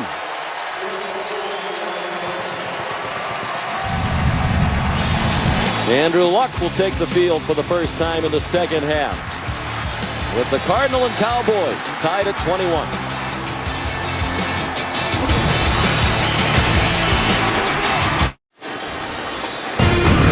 Welcome back to ESPN's presentation of the 2012 Tostitos Fiesta Bowl. Stanford doesn't throw the ball deep very often. They don't have a lot of speed outside of receiver, but they've been effective tonight, Matt, when they have gone deep down the field. Yeah, he's 2 out of 3 past 15 yards. But think about that, Sean. The majority of his throws were all underneath because they can't really push it down the field. They had one blown coverage, and that was the one big play. But that puts a lot more pressure on the quarterback to be more accurate in a shorter space. Tied at 21. First possession of the second half for the Cardinal. Quick hitter to speedy Ty Montgomery. It looked like he got tackled by the towel, or he might have been off to the races. Markel Martin, he yanked him down at the 42 of the Cowboys, a 17-yard gain. Those towels can be dangerous. Sometimes they could knock an eye out. You never can tell. But at the very least, they make a tackle. Well blocked on the perimeter, and then he just hits it in that crease. And now Stanford coming up quickly to the line. This works to the advantage of their quarterback and this offense. He has the whole offense in his brain, and he can run anything up there. He calls anything. A good field position after the 26-yard punt return by Terrell. Now it's Taylor dancing in space. A little stiff arm, and then he lowered the shoulder to Justin Gilbert to get the first down. Sean, did you see at the end of that with Taylor? He knew where the sticks were at the end. He just dropped his level, and man, he just bore right into it. That is really well done. Watch the awareness. There's the sticks. Now watch him sink. Sink and come through right there. Boy, that's good. So look from our DirecTV Ultimate Picture Cam. Here they come again. Taylor pinballed around at the 28-yard line. Chopped down by Broderick Brown. Finished off by Nigel Nicholas. But a gain of 5. And Taylor approaching the 100-yard mark. Yeah, the pinball wizard in there. He does come with a twist. He has very good, what is it called again? Kinesthetic sense. That's your thing. Body part awareness. Very good job of his ability to make his body go where he wants it to.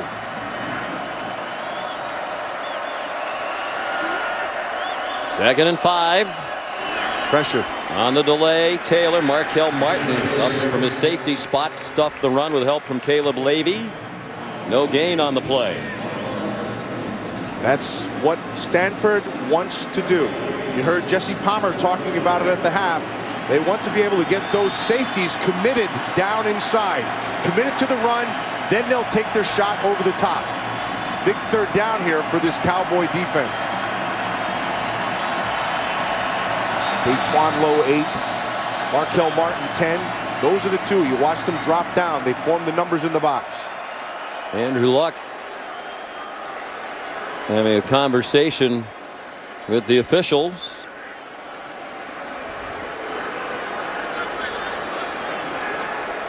And there's a stoppage in play.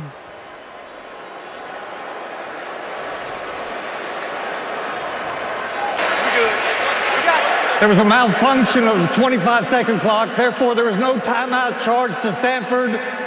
Third down.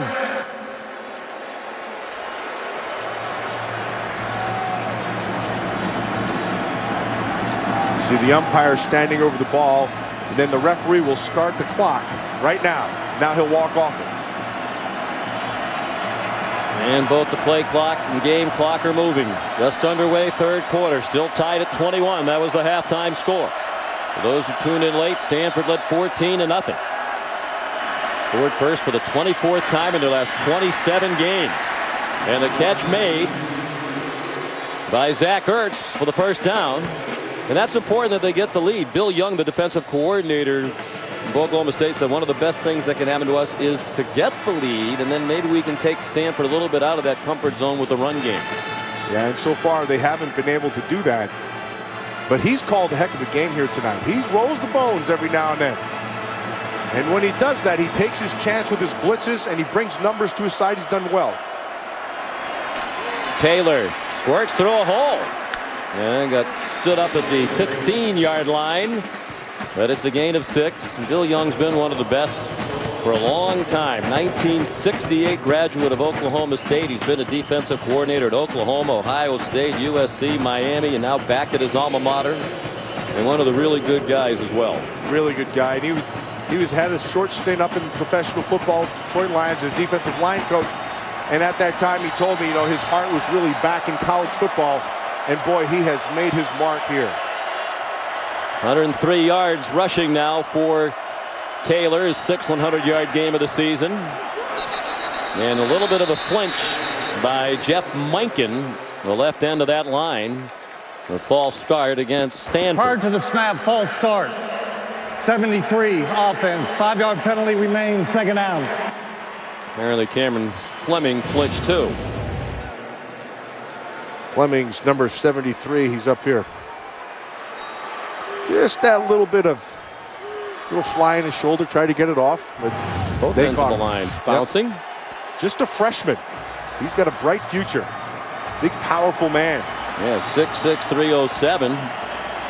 One of 3 new starters on that offensive line, but they're wrapped around the All-Americans at left tackle and right guard, Martin and DeCastro. Now to the outside comes Taylor. Oh boy, what a night he's having. Not a big run, but he did well to get every inch of that inside the 16-yard line for a gain of 5. He got no help out of his pulling guard here. It's Yankee 54. Yankee can't quite get out there, so he has to use that on Broderick Brown, who's a very good open field tackler. Just a little dip back inside allowed him to get to the edge. He sets up this 3rd and about 4. 13th 100-yard rushing game. Only Darren Nelson and Toby Gerhart with more. Luck under center now, and a big 3rd down and 5, 8.5 to go, 3rd quarter. 21 all. Luck has his man. Touchdown, Zach Ertz.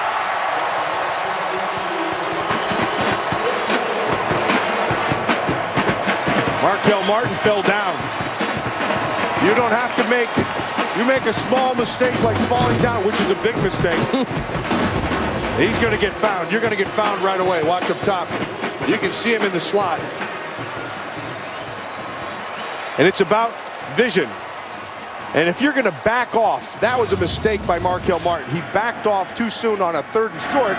You're going to give up the 1st right away. He slid, and it gives up 6. And with the extra point, 7. Well, Stanford has recaptured the lead. Ertz, the touchdown reception. I think that's 16 yards.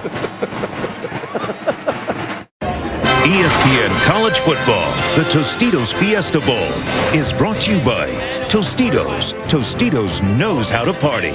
The Ford F-150, available with the efficiency and power of EcoBoost. Discover Card, it pays to switch, it pays to discover. And Allstate, play the Allstate Championship Challenge at allstatechallenge.com.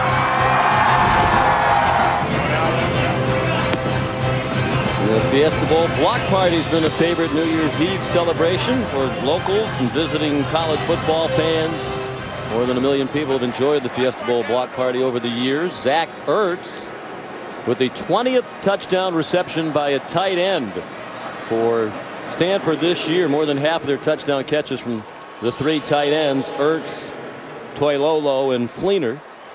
That's Zach Ertz in high school. Had my old teammate Brent Jones as a coach. There's a pretty good tight end. That's a pretty darn good one. Learn from Danville, California's Ertz hometown. The great former tight end of the 49ers, Brent Jones, really taught Ertz how to play that position. Justin Gilbert brings back Williamson's kickoff. Nice move to get away from Batamosi. Still going. Across midfield, and the late flag thrown right as the tackle was being made. We noted earlier Gilbert has returned 4 kickoffs in his career for scores, 2 of them this year.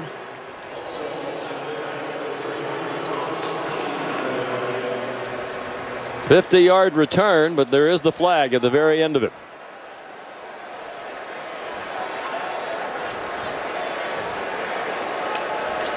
There is no foul on the play. First down, Oklahoma State. It's a good job by the officials to be able to confer, talk it out, and then make the right decisions. Important to get it right. That's a nice move right there to get him to the edge. And then just good vision, Sean, cutting back inside. The kid's got some run skills. Oklahoma State's been playing from behind most of the night. They have not led in the game. They rallied from 14-0 down to tie it, then fell behind 21-14, tied it again. And trying to tie it yet again. Jeremy Smith gets the carry, a gain of 1. Here's Heather. Right before Brandon Whedon took the field, Mike Gundy came over to him and said, we need to play with more tempo, more speed. We thought they were already playing fast. We'll see how much faster they can go. We do have the first team all-conference right tackle Levy Adcock back on the field. And an All-American. His 27th straight start. They have one of the best centers in the country in Grant Garner. They fake a reverse handoff to Blackman. Threw it short to Randall for about 2 more. Chase Thomas and Terrence Brown on the stop for Stanford. Yeah, nicely done by Terrence Brown. He makes that play, but Chase Thomas is the guy because he forced him from the inside out. There was no cutback lane because of great hustle. 3rd down and 7. Oklahoma State 2 out of 7 on 3rd down tonight. Cardinal showing a blitz. Ooh. Little scared down here. He started to back up off of Blackman. Whedon changing the play. Play clock at 6. They rush just 4, and it's dropped by Cooper. That's a rarity. Might have been turning to see what he needed for the first down. Instead, it's 4th and 7. Carpley was right there, number 17, but you're right, Sean. This is usually money. Cooper's one of those guys who, like I said earlier in the game, he's a chain mover, and he's usually a guy who's extremely dependable, and that one bit him in the rear. Quinn Sharp in the punt. Terrell back deep for it. He was the leading punt returner in the Pac-12 this year, 12 yards per return. Another moon ball from Sharp. And it'll be down inside the 3 by Josh Stewart. .641 left 3rd quarter. And the long field looking at Andrew Luck and the Cardinal offense.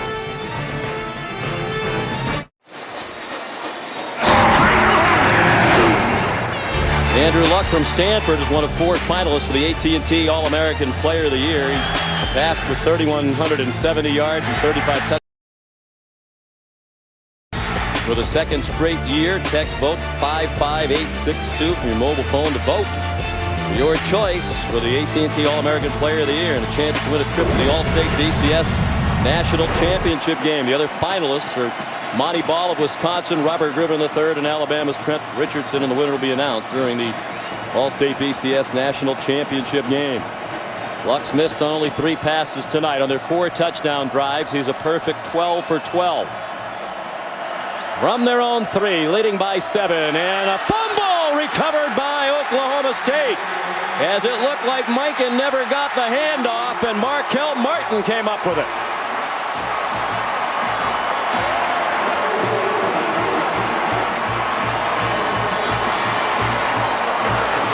Poor ball handling inside. Just going to be that fullback.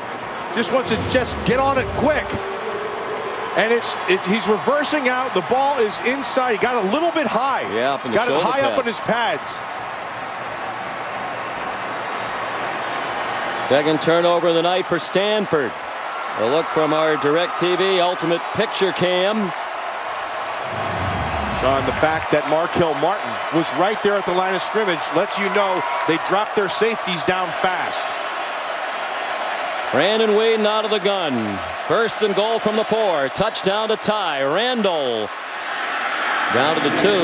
Matt, when we talked to Bill Young yesterday about all the takeaways, the national leading total for the Oklahoma State defense, he said everybody practices stripping the ball and trying to get takeaways. What's the key? He said, well, a lot of it is just luck. And there was just luck. Bad handoff. They give you the ball on the 4-yard line. It was Andrew Luck. You're right. From the 2. Randall again. Oh, nice hit. Yeah, and he spun forward to the 1. Kind of going with a Stanford approach. Extra people in the backfield here down near the goal line. 3rd and goal from the 1.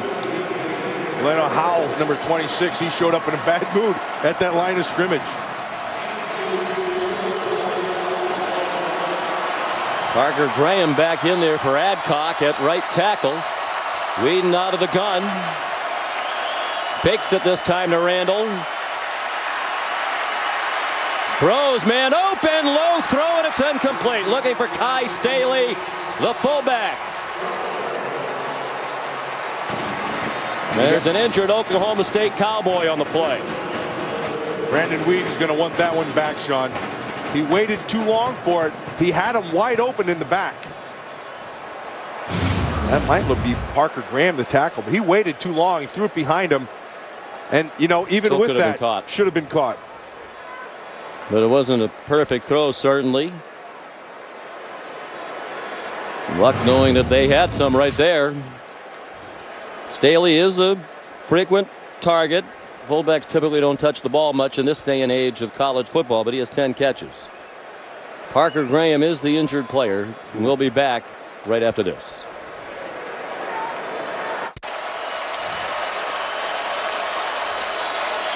Parker Graham helped off the field. We mentioned a couple of times about Levy Adcock, but he's actually playing left tackle tonight. We had him listed on our charts as the starting right tackle, but it's been Graham at right tackle most of the game. He's been helped off.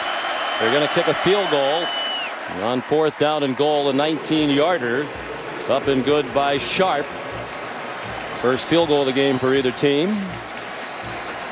And they get just 3 points after the turnover at the 4-yard line. Next Monday, January 9th, 8 Eastern, ESPN. Don't miss the marquee event of the college football season, 1 versus 2 in the All-State BCS National Championship game. Top-ranked LSU takes on number 2 Alabama in a rematch of their dramatic regular season game. Dramatic if you like defensive battles.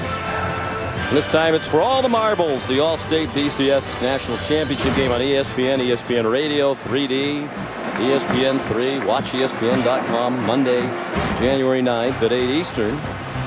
Your thoughts about the rematch? Yeah, we've talked so much about the defenses, and both defenses are extremely good.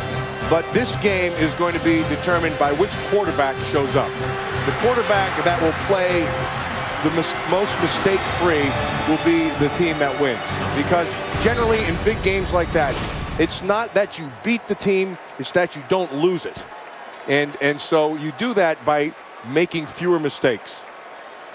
Of course, Oklahoma State narrowly missed being in that game. Mike Gundy saying, wouldn't people rather see a 39-36 game than another 9-6 game? He wanted to see his high-flying offense against that LSU defense.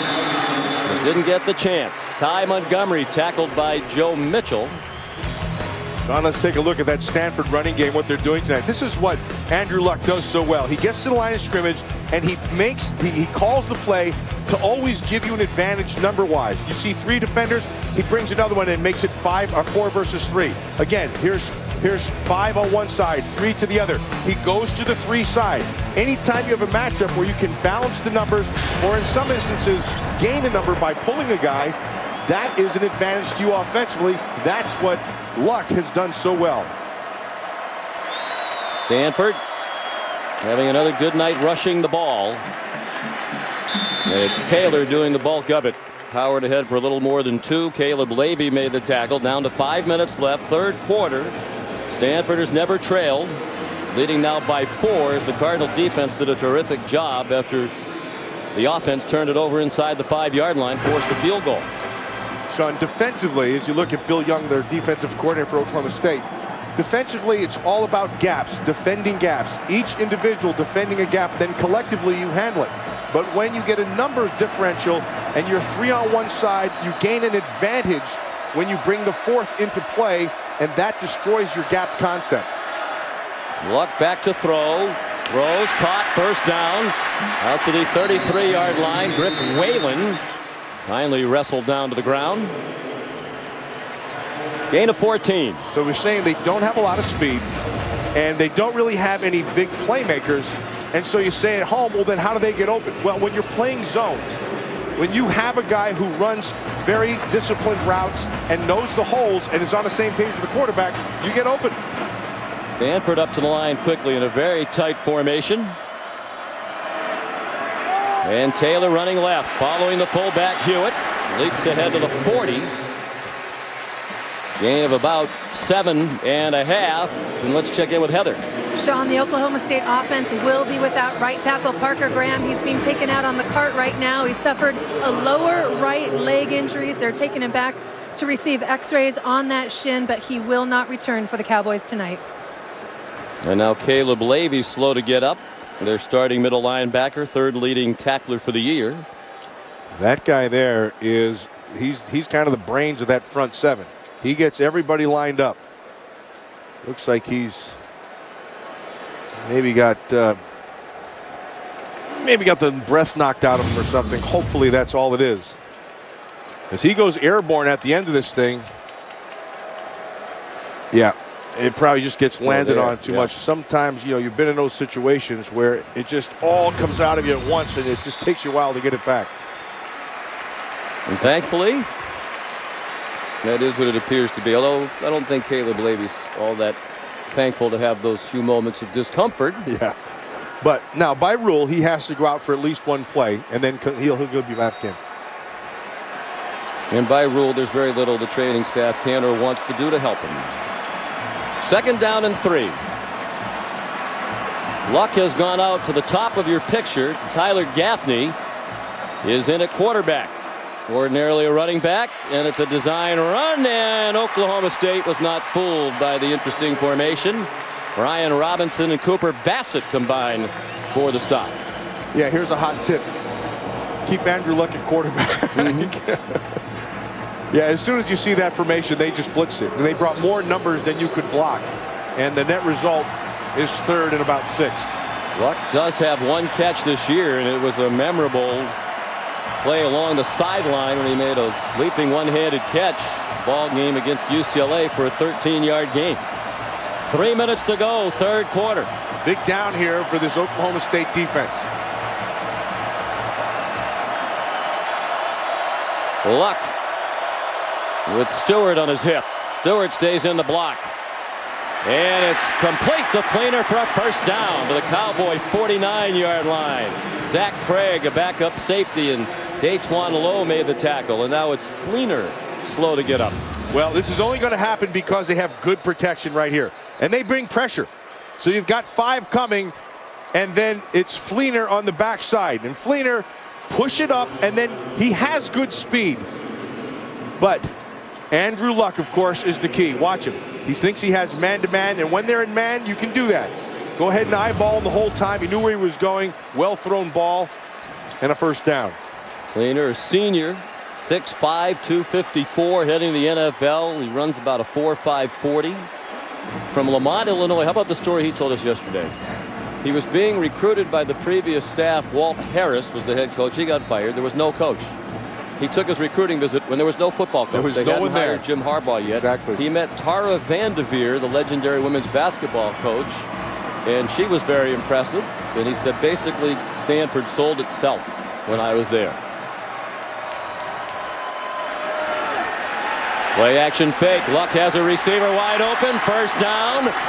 It's Levine Toilolo, the 3rd tight end to catch a pass tonight for Stanford. He's down inside the 33. Luck's hit 11 in a row. That one good for 17 yards. Another advantage of Luck is he can roll both ways, and he's effective both ways throwing. Throws on the run extremely well, and Toilolo is the recipient. He's a big target at 6'8". 3 men in a line behind Luck. They shifted Minkin out. Now it's Jeremy Stewart spinning ahead. to the 25-yard line, a gain of 7. It'll be 2nd and 3. Wednesday night, 8 Eastern, ESPN. The ACC champs Clemson taking on West Virginia in the Discover Orange Bowl on ESPN, ESPN Radio, ESPN3, and streaming live on the WatchESPN.com and Watch ESPN app. Wednesday, 8:30. Oliver Luck, the AD at West Virginia's, father of Andrew Luck, and of course the head coach of West Virginia, Dana Holgorsen, last year was the offensive coordinator at Oklahoma State.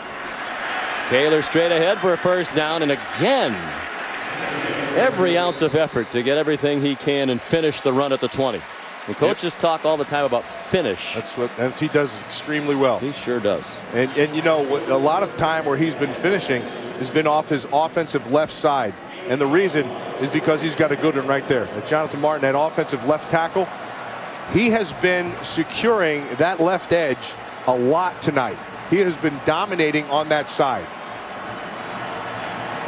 The top prospects in the upcoming draft, we assume, he is a junior, could come back, but the expectation is both he and David DeCastro, the junior right guard, will go. Ryan Hewitt couldn't catch the pass from Luck, and his consecutive completion streak's over. But we have, in the opinion of Todd McShay and Mel Kiper, 4 of the top 15 picks in the upcoming draft. If they all come out, they're all juniors. Yeah. Andrew Luck's coming out, Blackman's coming out. And generally, the strength of every class, Sean, a draft class, is the junior class. They are the best players. All 4 of them are expected to end their collegiate careers. Castro and Martin already have degrees. Andrew Luck does as well. He goes out of the gun on 2nd and 10. Look out from behind. He's sacked by Jamie Blatnick.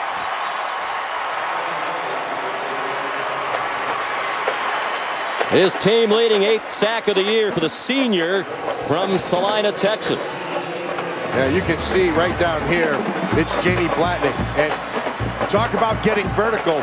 See, they block down inside, and then Taylor tries to cut him. But Blatnick has the wherewithal to be able to just go right over the top.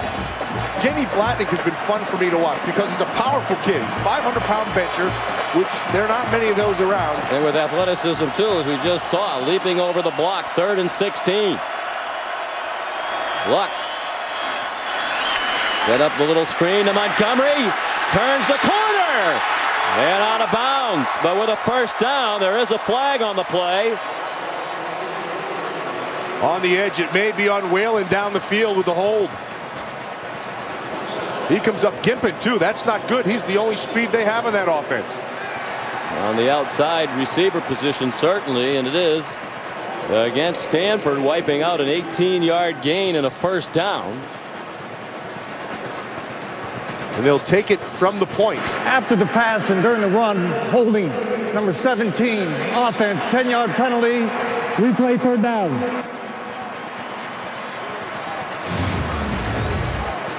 Watch him on the top side. Yeah, that's a good call. He hugged him initially, and he's still holding him right there. Justin Gilbert being victimized. And as they run the clock, the quarter ends. As anticipated, the 41st Tostitos Fiesta Bowl has been a dandy. Still 15 minutes to go in regulation time, with the Cardinal leading by 4.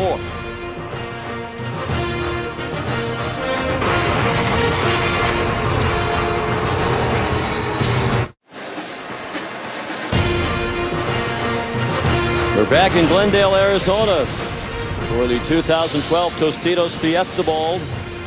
Attractive matchup coming in, 3 versus 4 for just the 3rd time in the BCS era, which began in 1998 and it's lived up to the hype. Oklahoma State outscored 7-3 by Stanford in the 3rd quarter.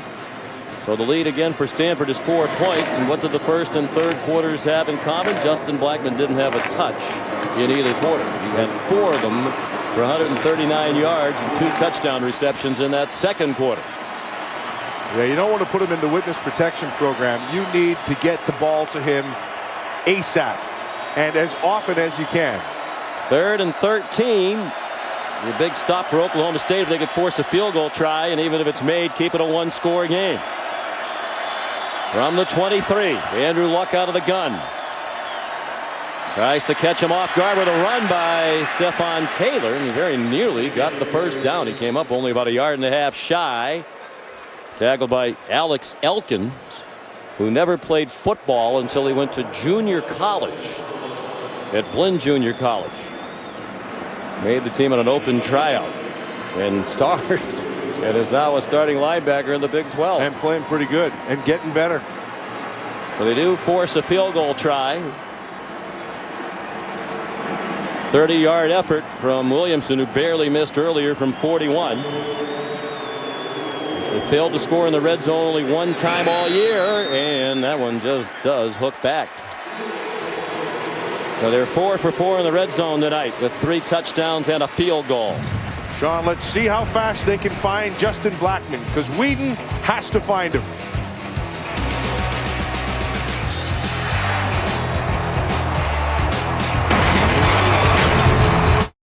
Wolverines are looking to reclaim their spot as one of the nation's top programs, while the Hokies are out to make a statement against one of the Big Ten's elite.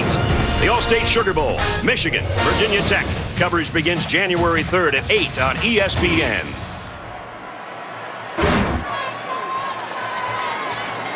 And we're back at the Tostitos Fiesta Bowl, just underway in the fourth quarter. Stanford with a field goal has pushed the lead back to 7. It's their 25th drive this year of 10 plays or more, most in the country. So they're the best team in the country at long scoring drives, and Oklahoma State the best at the quick strike. Both have lived up to form tonight. The kickoff goes out of bounds from Jordan Williamson. So great field position.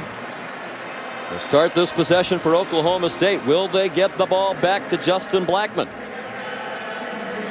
Well, if they're smart, they will. Blackmon is legitimately a great player, and great players make great plays. And when they get fired up like he did and insisted on getting the ball, then you oblige, because they can make plays like this. It's about power, powerful hands, his ability to break tackles. They need to get him involved. The third quarter they were void. Justin Blackmon's letting him know right now, hey, here I am, get me the ball. In the moment, it looks like he has single coverage with Terrence Brown. Whedon looks right, but throws down the middle. Incomplete, intended for Colton Chelf. With Michael Thomas, the safety, flying by. Sean, that's the look they want to give, but what they're doing at the snap of the Stanford Cardinal defense is they're taking the safety and they're sticking him over the top. They do not want Blackmon to get on top of that coverage. You can see half the field, but there's a safety sitting on top of him. And about 18 yards off the line of scrimmage. Whedon throws back for Cooper. Just a 2-yard gain. He was swung down immediately by Harold Bernard, who's really come on in the second half of the season as a pleasant surprise for the Stanford coaches. 3rd and long, big down, big play. Watch the screen, watch the draw. They're a rhythm and tempo offense, and right now Oklahoma State has neither. 3rd down and 8. Whedon throws a wobbler, but it's caught by Cooper, and then he got hit out of bounds. There is no flag. He was knocked across the boundary by Bernard, and then Delano Howell came over right on the edge of what's allowed. 18-yard gain. And they'll go with the hurry up right here after a big play. That's what they like to do. 40-yard line, 1st and 10. Quick hitter to Blackmon, who slipped, and that contributed to just a 2-yard gain. Terrence Brown made the tackle, the sophomore from Torrance, California. Let's go back to the previous play. When Cooper made the catch, the big deal, now you can see at the end, there's a hit as he's going out of bounds. Yeah, hence no flag. Yeah. In a beautifully officiated game by this Southeastern Conference crew. Smith, the running back. Stanford brings 4. Thomas got there at the last instant. Whedon did get it off. Smith, the recipient, and he's a yard short of the first down to the 31 as we go under 13 minutes left in regulation time. They go hurry up, but Chase Thomas is a guy you have to account for on this Stanford defense. Great hustle, great motor, and has pass rush skills. Whedon, the quick sling this way. Cooper made a man miss and is down at the 19-yard line with a first down. Yeah, right out there, Jordan Richards. It looked like his athletics reporter is still laying on the ground. Cooper made a miss. Big play. Here they go again, Sean. It's fast pace. If I have time to say it between plays, Miles Mawagatu-Tui made the tackle for Stanford. Cooper. Yanked down by Delano Howell, was first team All Pac-12 at safety, despite the fact that he missed 3 games with a hand injury. You can see that right hand is still heavily wrapped. That's how much respect the coaches in the Pac-12 have for him. Missed 3 games, still first team. He is a big hitter in the back of that defense. 2nd and 8. A touchdown and the extra point to tie for Oklahoma State. 12 minutes to go. Whedon down the seam. Blackman again, a touchdown. His 3rd of the night. That's completely on the safety. You have him back there for a reason, Sean. Lined up on the corner, and you're backing him up with the safety. Now you turn him over, and now he becomes a safety's player. Oh, he just slipped. Yeah, it wasn't even close. Miles, say it again. Mawagatu-Tia. Mawagatu-Tia. Mawagatu-Tia. Yeah, Mawagatu-Tia had a slip. Not good. The extra point good by Sharp. As the great Frank Broyles used to say with Keith Jackson, Weah is the safety man. Exactly. In this instance, he slipped. 3 touchdowns, 6 catches, 158 yards for Blackman in the tie.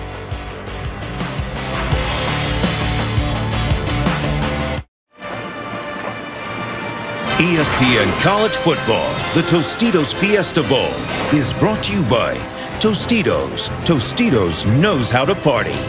Taco Bell, think outside the bun. AT&T, an official sponsor of the Bowl Championship Series. And Bud Light, it's the sure sign of a good time. Here we go. Here we go indeed. Set up for an extraordinary finish. Stanford and Oklahoma State tied at 31. Larry Fitzgerald, the star wide receiver of the Arizona Cardinals, enjoying this one. What a game he had yesterday. Several tremendous catches in their overtime win. And he has to appreciate the great work done tonight by the future NFLer Justin Blackman. Yeah, Larry Fitzgerald is a rare one and a great one. And when the game is on the line, you get him the ball. And that's what the Cardinals did at the end. And Blackman's doing now. Now it's the Cardinal on the return. Ty Montgomery bringing back the Quinn Sharp kickoff. He got knocked across the boundary near the 32 by Andre May. Here's Heather Cox. The Stanford offense will be without tight end Kobe Fleener. The last series you saw him come off limping. They retaped his right ankle. He gave me a thumbs up, said he was good to go. And then as he jogged out, he immediately returned to the training table, had the tape removed. They've now put ice on it. I've been told that his return is doubtful. Good thing they have a deep core of tight ends, guys. Yeah, but that's still a huge loss, as you know, Heather. 32 catches, 20 yards per catch. Leads all FBS tight ends in touchdown receptions, particularly a favorite of Luck in the red zone where they're so outstanding. From the 31, 1st and 10. Stanford has not trailed in this game. They're led by 14 at 14-0 early on. Stephon Taylor bounced back after he crossed the 35. Markel Martin made the hit. Senior from Wichita Falls, Texas, playing in his final game for the Cowboys. Pretty aggressive by Markel Martin and Daytwan Lowe. Both those safeties, you can see him inching down again. Here he is. And the formation would dictate that. 8-man front. 2 fullbacks in the game, leading the way for Taylor, who ran into the tight end Toilolo and slipped forward. Across the 38-yard line at a big 3rd down at about 3 here. A short 3 for Stanford with 11 minutes to go. Stanford is very comfortable with getting to 3rd and 3. That's what they call 3rd and manageable.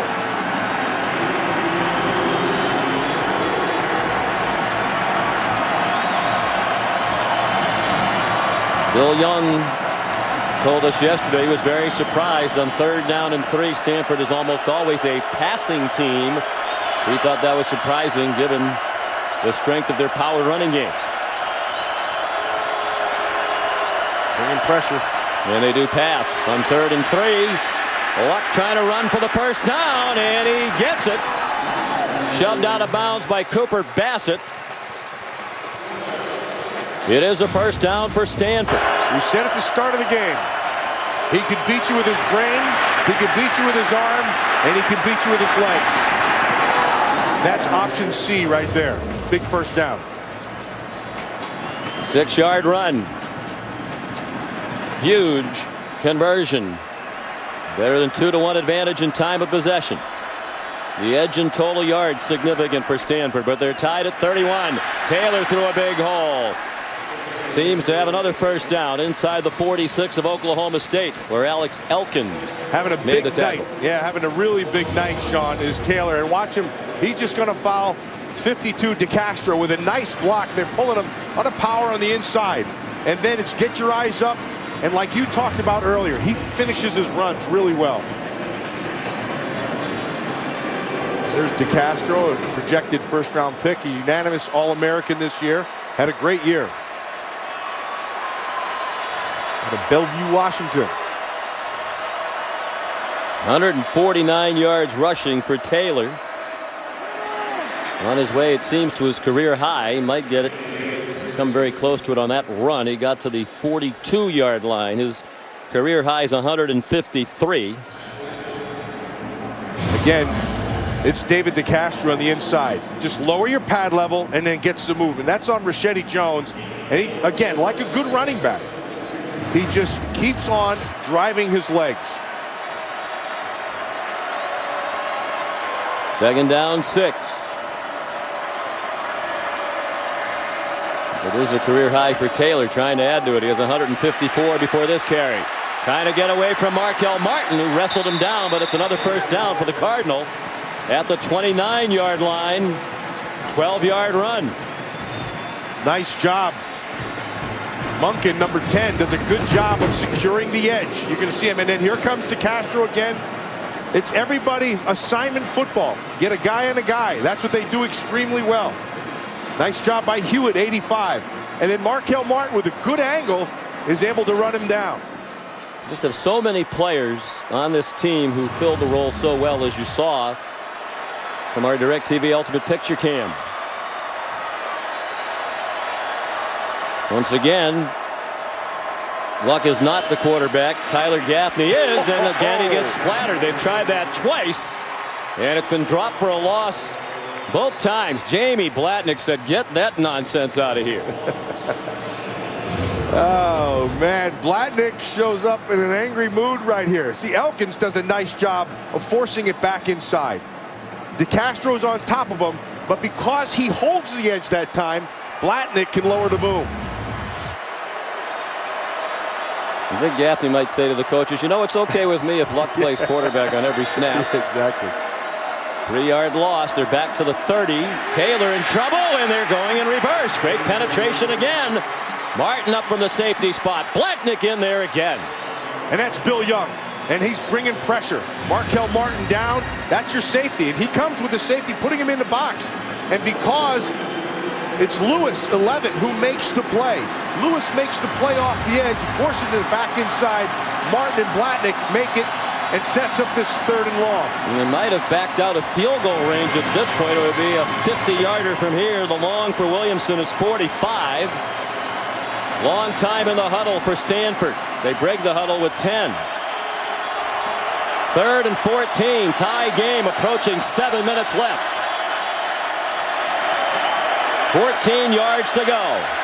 Luck flushed. Throws on the move. Caught! First down. Griff Whalen refusing to go down. Finally taken to the turf. Enormous 3rd down conversion. Back to the 13-yard line comes Stanford. And a lot of layers to this. First is protection, and then it's ability to extend the play by going outside, and then it's Whalen who's able to come back to the ball in front of the defender, and the ball is perfectly thrown and well anticipated, Sean. That was a well anticipated throw when he saw Whalen make the break back. On the move, perfect spiral, just the right height. The first passing play of the drive. They go back to the run, and Oklahoma State continues to stuff it. Taylor dropped for a loss. Back at the 16 by Ryan Robinson.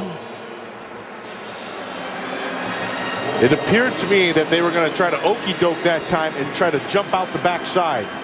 They were securing the edge on the left side. It looked like that time Taylor was going to hit the brakes and come out the other side. But Robinson did a nice job of holding the backside and staying deepest to deepest. 9 runs, just 1 pass.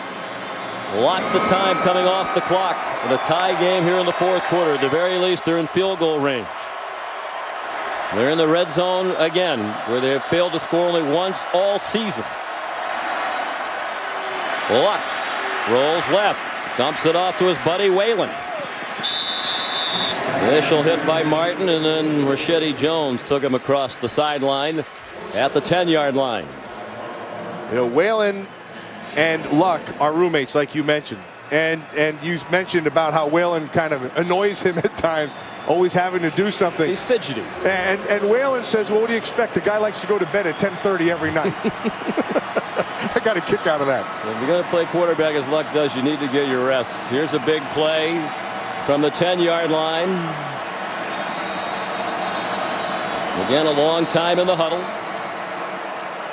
And they're going to use a timeout. Timeout. Oklahoma State has their first charge timeout of this half. Cowboy defense calling the timeout. 3rd and 7 when we come back. A tie game with 5:12 to go.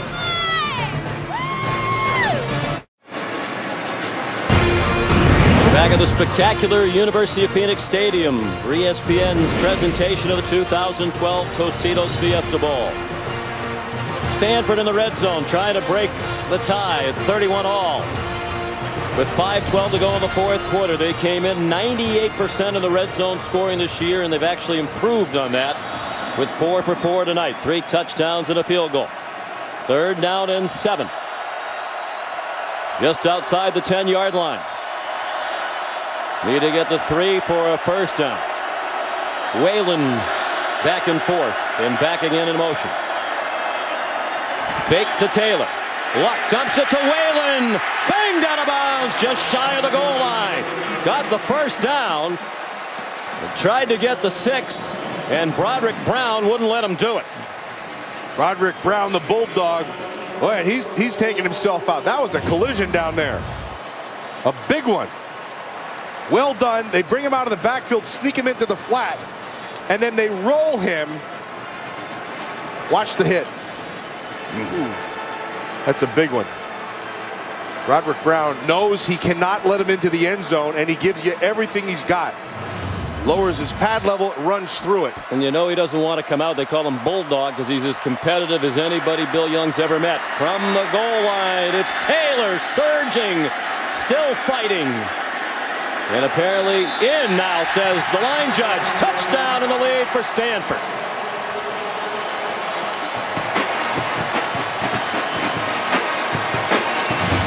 That looked like the old rugby scrum. Low man wins in football. Those of you high schoolers out there, get your pad level down and then finish. Finish. Don't stop your feet. Keep moving, whether you're an offensive lineman or a running back. Wow. Well, at the very end there, it appears he got it to the goal line, and the line judge had a tremendous view of it, and the extra point's good. Michael Shirey right on the call. So Taylor having a career night. 162 yards rushing and 2 touchdowns. All kinds of time left, however, for Oklahoma State with 4:34 to go, down by 7.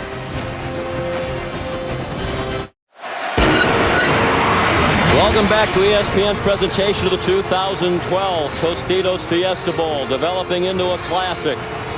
13-play drive, 69 yards. Andrew Luck was 3 for 3 passing. Most of it was done on the ground.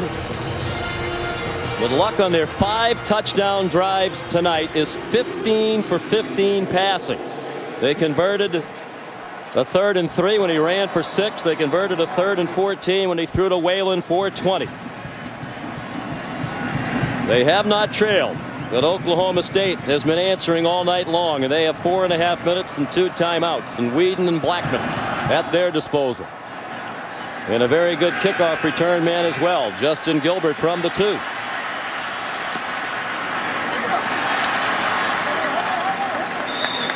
And a quality run back to the 33. He was finally stopped by Harold Bernard. We hope for more excitement in the Orange Bowl, brought to you by Discover. West Virginia, the Big East Coast champions, ranked number 23, and Clemson in their first Orange Bowl since 1982 on ESPN Wednesday night, 8 Eastern, with our terrific crew of Mike Tirico, John Gruden, and Ron Jaworski. Sammy Watkins, the freshman receiver. You talk about speed. He has it in spades. Whedon throws short. 7th catch of the night for Blackman, who's caught 3 touchdown passes to tie the Fiesta Bowl record. Corey Gatewood, the converted wide receiver, made the tackle. It's a gain of 7. Darnell McDonald and Rhett Dawson, Kansas State and Florida State respectively, the others with 3 touchdown catches in a Fiesta Bowl. Late blitz. They still got a hit on Whedon, and the pass falls in the neighborhood of Blackman, but incomplete. And here's 3rd down and 3 with 4:05 to go. That was an opportunity right there, and they missed it because they had single coverage, no safety. You see, they bring Leno Howell down inside, and they were trying to cover the middle of the field with the linebacker. Blackman had gotten there, but because of the pressure, they weren't able to complete it. 4 for 11 on 3rd down tonight. Not up to their usual standard. 3rd and 3 out of the gun. Whedon. Swing pass for Randall, looking for help and does not get it. Driven back by Delano Howell, the brilliant safety. And a decision for Mike Gundy. 4th down and 3 with under 4 minutes to go. No hesitation. That was a great play, incidentally, by Howell. Worked off the blocker and made the tackle and sets up this huge 4th down.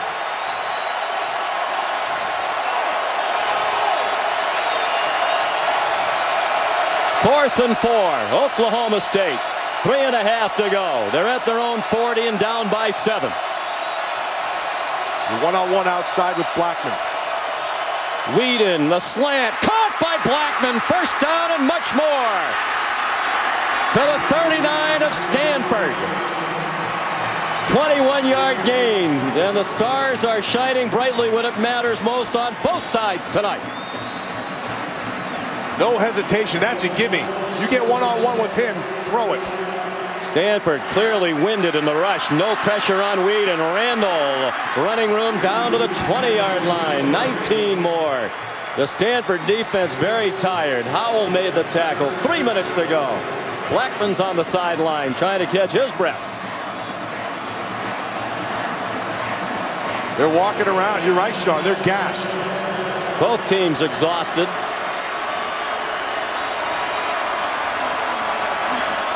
Whedon, again plenty of time. Again a receiver inside the 5. Michael Harrison. What a time for his first catch of the night. His 20th of the year, good for 16. Blackman still on the sideline. And Whedon's showing what he's got. Nice poise, no pressure. He's in control. Randall, touchdown, Oklahoma State. The Stanford defenders tired and confused. And a lot of times the fatigue will mess with your mind as well. And an extra point from a tie with 2:35 to go. It's all about decisions, Sean. Decisions under pressure. Whedon that time, flawless. And Mike Gundy. Mike Gundy going as well. For the 4th down at his own 40. With plenty of time and timeouts left. Huge extra point here for Sharp. Missed only one all year, and he still missed only one all year. 38 apiece, 2:35 to go. That Oklahoma State drive took just 1 minute and 59 seconds to go, 67 yards in 7 plays. Watch the hurry up. See, look at the Stanford defenders. Massafilo's they're just standing there. No call. They didn't know the call, and it's interesting. because they told us yesterday, the players, Chase Thomas, that in those situations they had a preset call they could just go to when they were confused and scrambling and about to be caught by the pace. Seeing that whole thing there, that last play, you looked at Randall and he went into the end zone. There was still some good hitting going on. They knocked his mouthpiece right out. You saw it come tumbling out in the middle of that picture. That was the 24th rushing touchdown of the season for Joseph Randall. Only Barry Sanders has had more in a season. And only Barry Sanders has had more points in a season than Joseph Randall has put on the board this year. Waiting on the phone to Todd Monken. And now interesting, Stanford generally likes to drive it slowly. They might have to pick up the pace a little bit with 2:35 to go. Sharp leads the country in touchbacks. Kenny Baumhorn. Montgomery won't bring it out. Tonight's good hands play brought to you by Allstate. And a huge conversion on 4th and 3 from their own 40. No brainer. You have one-on-one on the outside, and it's Justin Blackmon. He's the best receiver in all of college football. And you got Corey Gatewood out there, and he's a converted receiver. And that was like stealing. Watch him, little bounce to the outside, opens his hips. Once his hips are open, Blackmon's off to the race. Powerful. See how he just plucks it out of the air? 8 and 186 and 3 touchdowns for Blackmon. 38 apiece. And now it's Luck's turn with 2:35 and 3 timeouts. Throws short and caught by Zach Ertz. They're without his favorite tight end target, Kobe Fleener, out with an injury.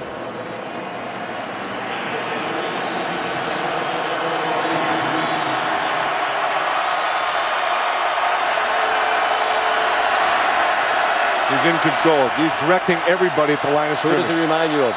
Peyton Manning. No question. Might be a teammate of Peyton Manning. Might be the heir apparent to Peyton Manning. Throws short. Taylor has the first down. 32-yard line. Clock stops to move the chains. 1:56 and all 3 timeouts still for Luck and the Cardinal. Now, I always have talked about this. It's not about the decisions. It's decision making under pressure. And that's what he does so well. Great poise. 306 yards passing for Luck tonight. Throws to Ty Montgomery. He's out of bounds with a 9-yard gain. And a field goal could well win it. Williamson has a long of 45 this season. Wasn't so sure that the Oklahoma State Cowboys got everybody off the field in that one.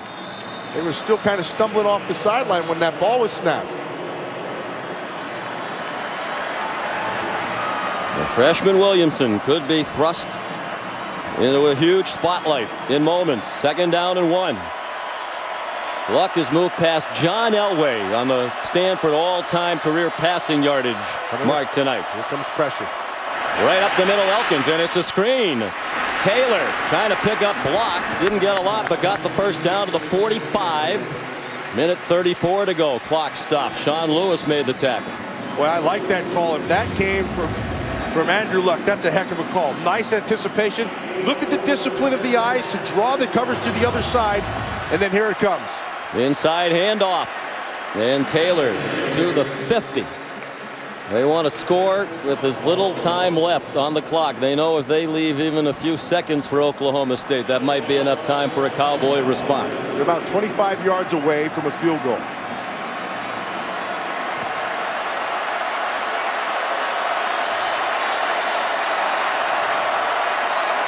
Five-man rush. Here comes a 6th. Luck got it off. Jeremy Stewart up the near sideline. Inside the 30 and chopped down at the 25. And there's your 25 yards. But that is all on Luck. He felt the pressure. Pressure in the face. Watch him scan. He sees the open receiver and just gets the ball right where it has to go. Great poise. And another big play by Stewart in his last game for Stanford. This is from right here, Sean, is a 42-yarder. They want more yards here, obviously, at 50 seconds. That's like 2 scoring drives for Oklahoma State. I believe it's Daytwan Lowe, the injured player, their starting safety and leading tackler.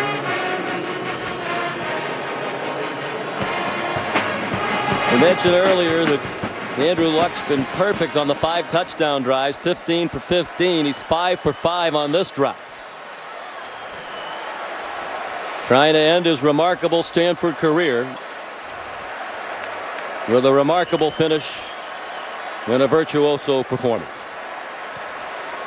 Sean, at times, watching Andrew Luck, he bores you with completions. He bores you with efficiency and bores you with good decision making as they march down the field for a score. Lowe being helped up. With all due respect to the great Robert Griffin III, in my opinion, this is the best football player in the country.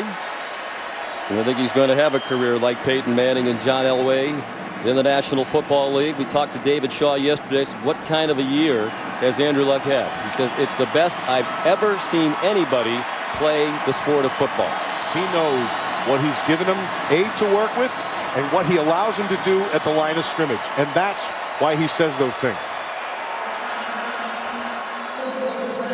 A good timeout. I was just going to ask you, Matt, if Oklahoma State should start using its timeouts. Yep. Stanford has plenty of timeout. They're in field goal range. They have their timeouts. Oklahoma State has to start thinking about getting the ball back.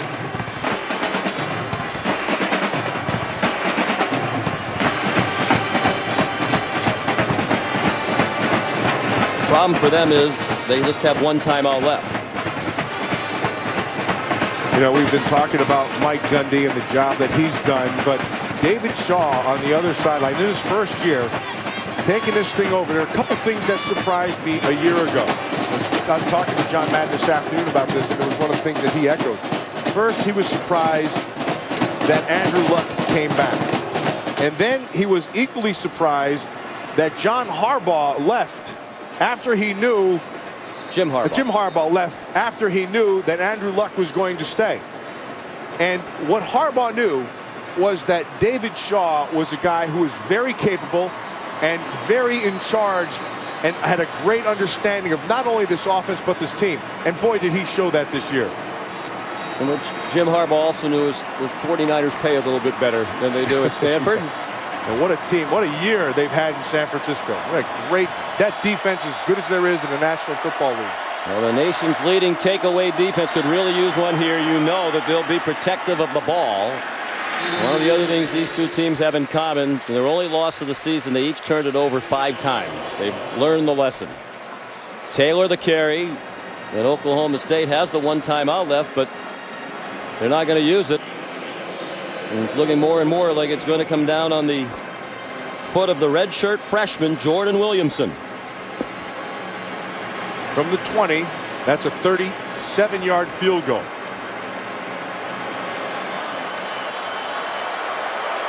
Saw David Shaw hold up 3 fingers. He might want the timeout for the field goal team with 3 seconds to go.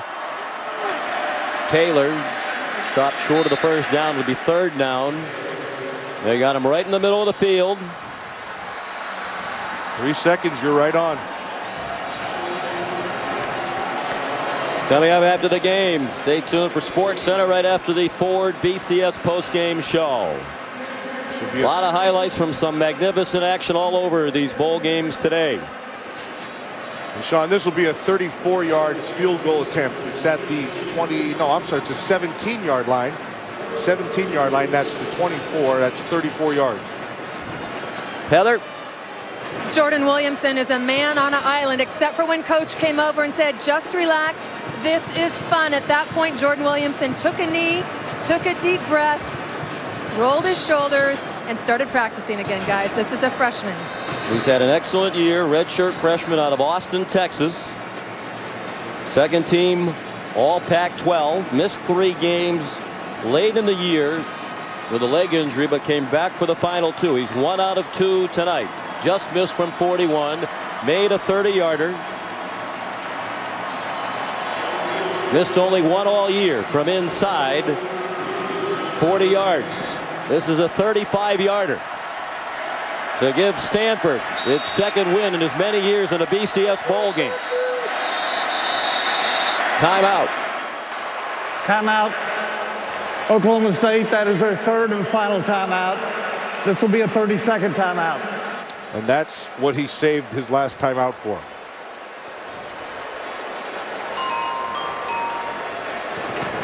Answer your phone.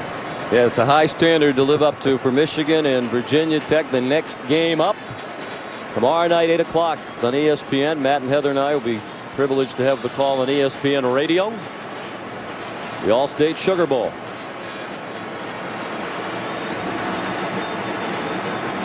Bernard Robinson with probably the best first step in all of football. And the first step for Williamson better be a good one here. Highly recruited kicker out of Westwood High School in Austin, Texas.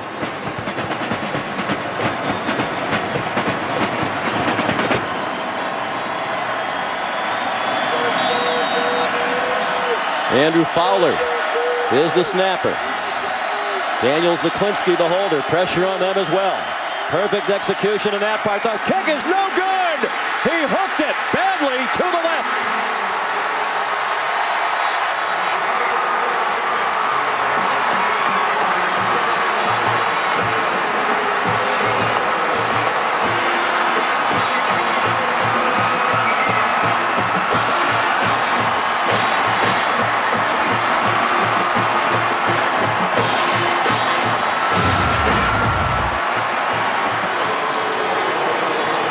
Just pulled it.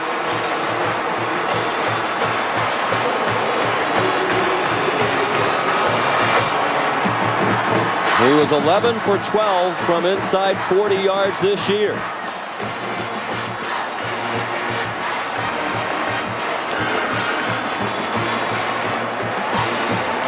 See his lips, he said he missed it. He knew it.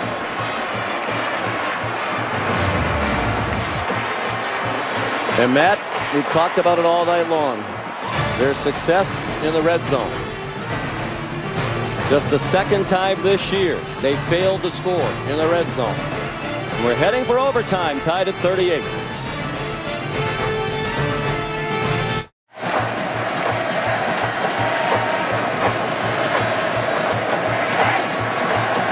Sean McDonough, Matt Millen, Heather Cox. Classic Tostitos Fiesta Bowl. And we get to enjoy it for a while longer. Stanford and Oklahoma State tied at 38. The end of regulation. The Cardinal not trailed in the game all night. Here's Gentlemen, Tom we're Ritter. entering the first overtime period. In the overtime period, the winner of the toss will have their choice of offense, defense, or end of the field. They will have that choice in the first and every odd period. The loser of the toss will have their choice in the even period. Each team will have one timeout per overtime. They do not carry over. Stanford, you are the visiting captain. We have the same coin, heads and tails. What is your call? Tails. His call is tails. It is heads. The defense, which end of the field you're going to be on offense? We want to go that way. Okay, turn around. That's a Oklahoma State wins the toss, chooses to go on defense. Stanford's on offense, first down. So it took till overtime of his last game, but we finally found something Andrew Luck isn't good at. He's a bad coin toss picker.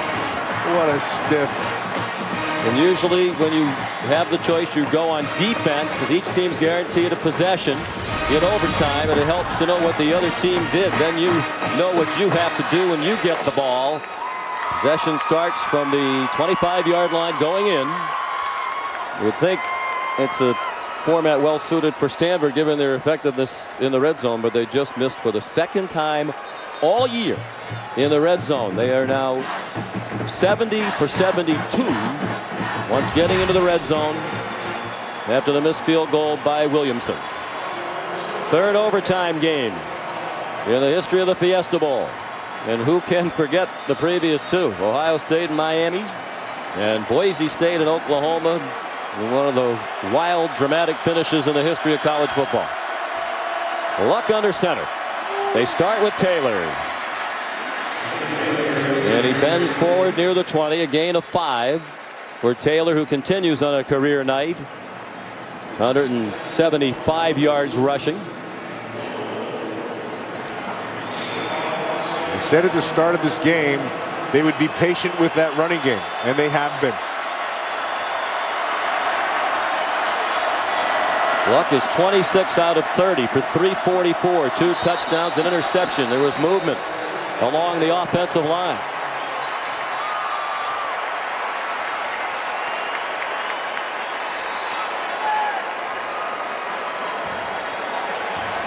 Prior to the snap, false start. Number 11 offense, 5-yard penalty, remains second down. Levine Toilolo, well, regardless of the outcome, both of these quarterbacks, record setters of the respective schools, are departing with performances they can be proud of. Both of them accurate. Both of them stay in the pocket. They'll both do well at the next level. Whedon's 28 years old. Back to the 25. Taylor in trouble. And Caleb Levy drops it for a loss. They'll mark it at the 27. And now they're running the risk of having to attempt a long field goal by Williamson, who has to be a little bit rattled after what happened a moment ago. So now defensively for this Oklahoma State team, what Bill Young has done in these situations is brought pressure and forced him to throw underneath. And what has gotten Stanford out of the trouble has been Andrew Luck's feet. He's spreading again that 5-wide look. They're showing just a 3-man rush, which would give you 8 men deep. Some very conservative runs here to start overtime. Now they put it in the hands of Luck. 4-man rush, throws short. Montgomery couldn't make Markel Martin miss. Down to the 25, right where this overtime session started. And Williamson returns to the center of the ring. Bill Young did just that. He showed 3, Sean, but he brought 5. And because of the pressure, he had to dump it off quickly underneath. Both misses this year in the red zone for Stanford were field goal misses by Williamson. He missed a 33-yarder against Cal, a 35-yarder to win it here a moment ago. Now a 43-yarder from the right hash mark to give them the lead. And that one's hooking, and that one is no good.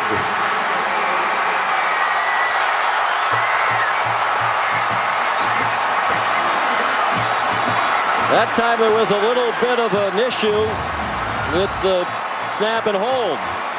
Snap and foul, or bounce back. Yeah, he rolled it back and did a nice job of getting that thing back up, Sean.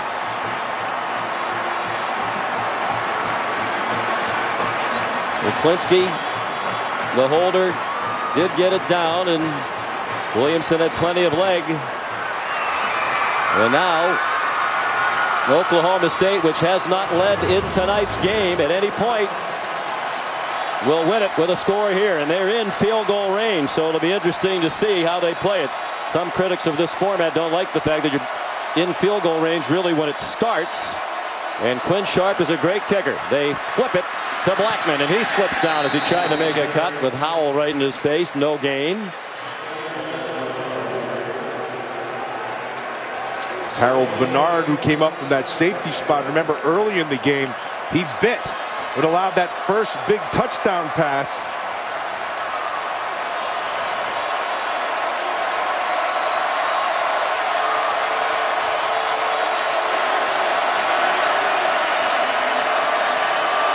Stanford brings pressure. Whedon throws down the middle, and it is caught by Chelf for a touchdown. Oklahoma State wins.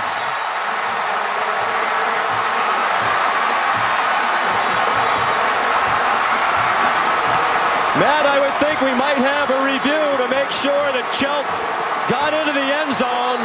It was very close as to whether or not a knee was down before that ball got in.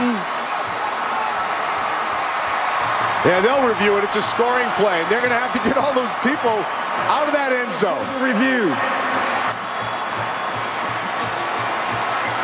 And Colton Chelf, if it stands, the unlikeliest of heroes, surrounded by stars on both teams.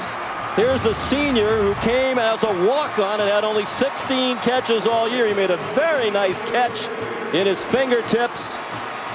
And, I don't know about that. Great look at it. When does the knee touch down? Yep. There you go. Knee down. Well, it's not down yet. It's down now. It's about and the the ball's half-yard not in. line. I think they're going to spot it at the half-yard line. Yep. And deprive, at least for the moment, Colton Chelf of an unbelievable place in Oklahoma State football history. He'll still be a hero with this catch if they can punch it in from inside a yard. Delano Howell, bad hand and all, heavily wrapped, made a tackle. And who knows? Could be meaningful. Sean, that's a great job by Shelf, but an even better job by Whedon. He found him and right on the button, right where the ball had to be. And it allowed for this to happen. And it looks like, after further review, the runner was down with the ball at the half-yard line.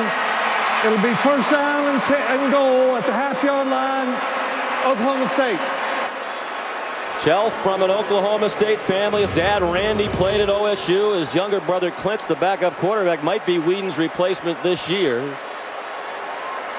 That close to the biggest touchdown in Oklahoma State history. He has 5 catches for 97 yards after that 24-yard play. Now what do you do if you're Mike Gundy? Get the ball in the middle and kick the field goal, or hand it to somebody and pound it in, or have Whedon keep it and pound it in? I'd run it in right here. Put it in the hands of a guy who's done it before and is trustworthy. Randall would be that guy. That would be Randall. Although Smith is a power back as well. Sean knows that Stanford needs a miracle now, but stranger things have happened. They do send the offense back out. At the very least, if they're going to try a field goal, they want to get Sharp off the left hash mark. It would be a very sharp angle, no pun intended.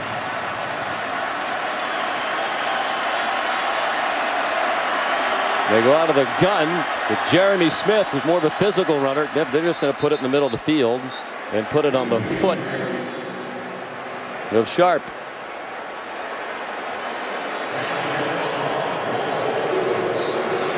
No surprise, Sean, that the times that Oklahoma State moved the ball was in the second and the fourth quarters. And the reason? He was able to get the ball into Justin Blackman's hands in those quarters. Down the stretch, Whedon was brilliant, as was Luck, all night long when it mattered. 13 out of 14 on the last 3 possessions for Whedon to set up Sharp for heroics. A great kicker, one of the best in the country. Been both the first team punter and place kicker in the Big 12. That is their first and only timeout of this overtime period. This will be a 30-second timeout. In fact, he's the only player ever to be first team all conference in the Big 12 as the punter and place kicker. Williamson had his chance to be the hero. You have to feel for him regardless of which team you're cheering for. And now they need a colossal mess up by the Oklahoma State Cowboys if they're going to play another overtime period. What an entertaining game, though. Well played game offensively for both sides. They started off strong defensively and then they cracked the code.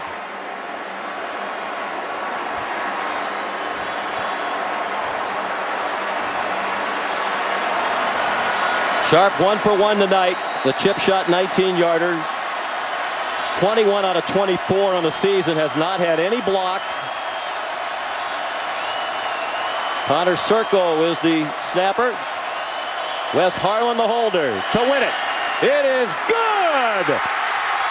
Oklahoma State with a flag down has won the Tostitos Fiesta Bowl.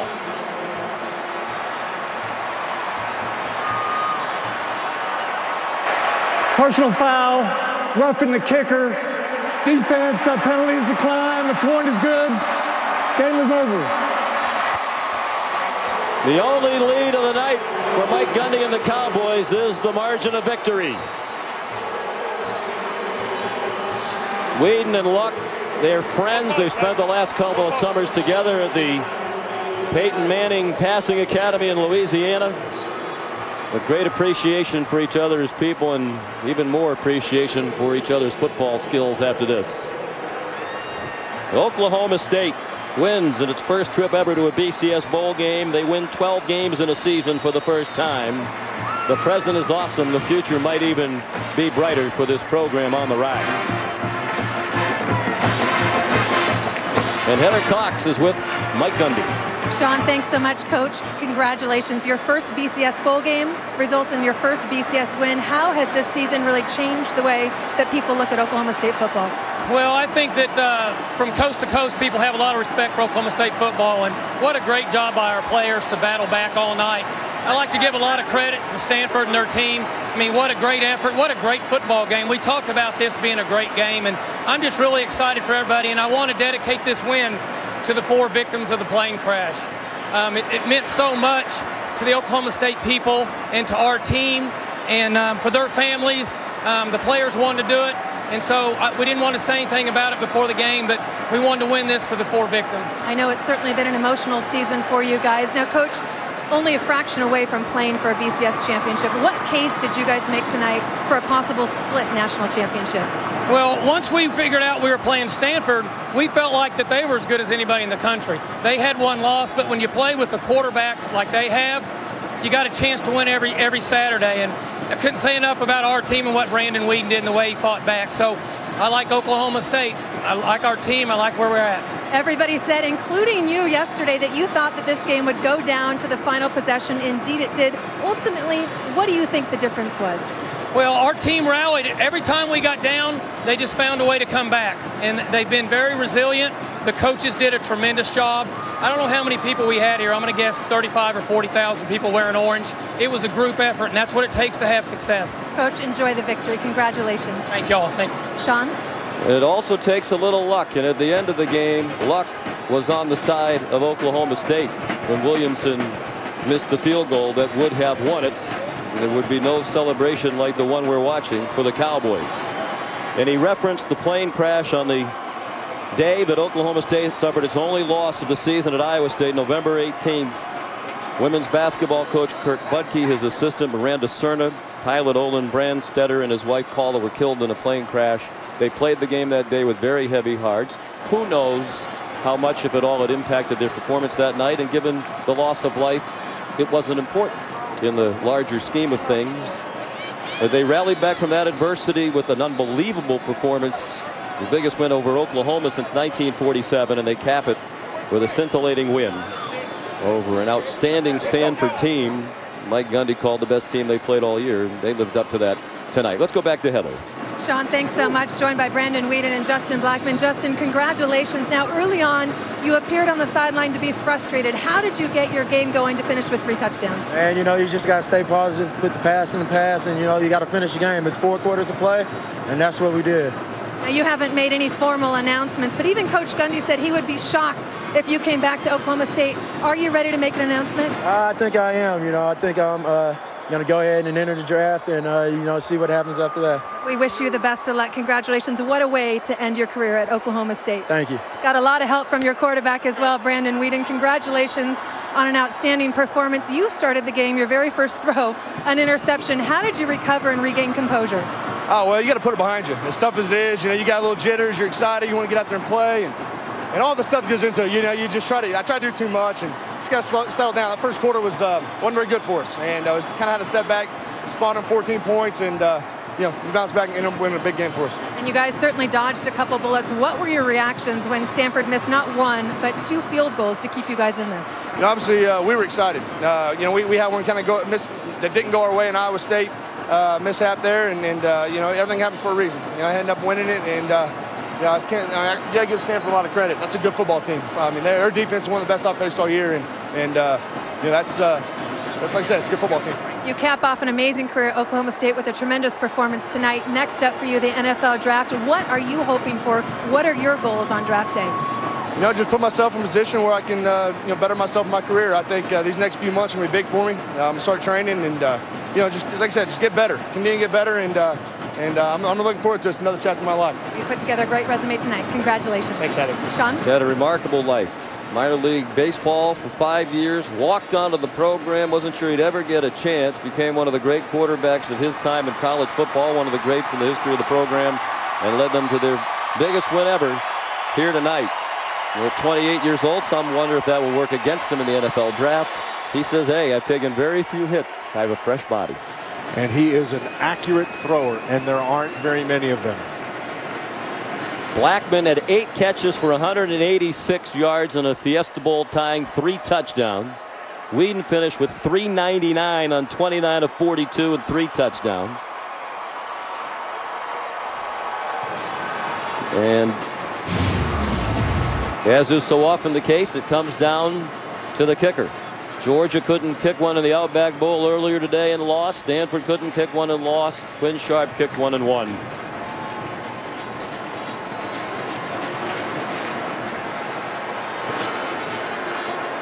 And there's a lot of Andrew Luck's career that doesn't seem fair. I can't believe he didn't win a Heisman. And it doesn't seem right that he leaves on a loss, especially on a night when he threw for 347 yards and threw only 4 incomplete passes all night long on 27 of 31. Well, both these quarterbacks lived up to exactly what we thought they would be. Blackman did exactly what we thought he would do. Great players, they show up in big games, and they did their part. As Dennis Green once said in this very stadium, the Arizona Cardinals, they are who we thought they are. Exactly right. They were all great. What a show they put on. Still more to come. Final score 41-38 in overtime. Oklahoma State over Stanford. The Cowboys, your Fiesta Bowl champions. Stay tuned for the Ford BCS postgame show right after these messages.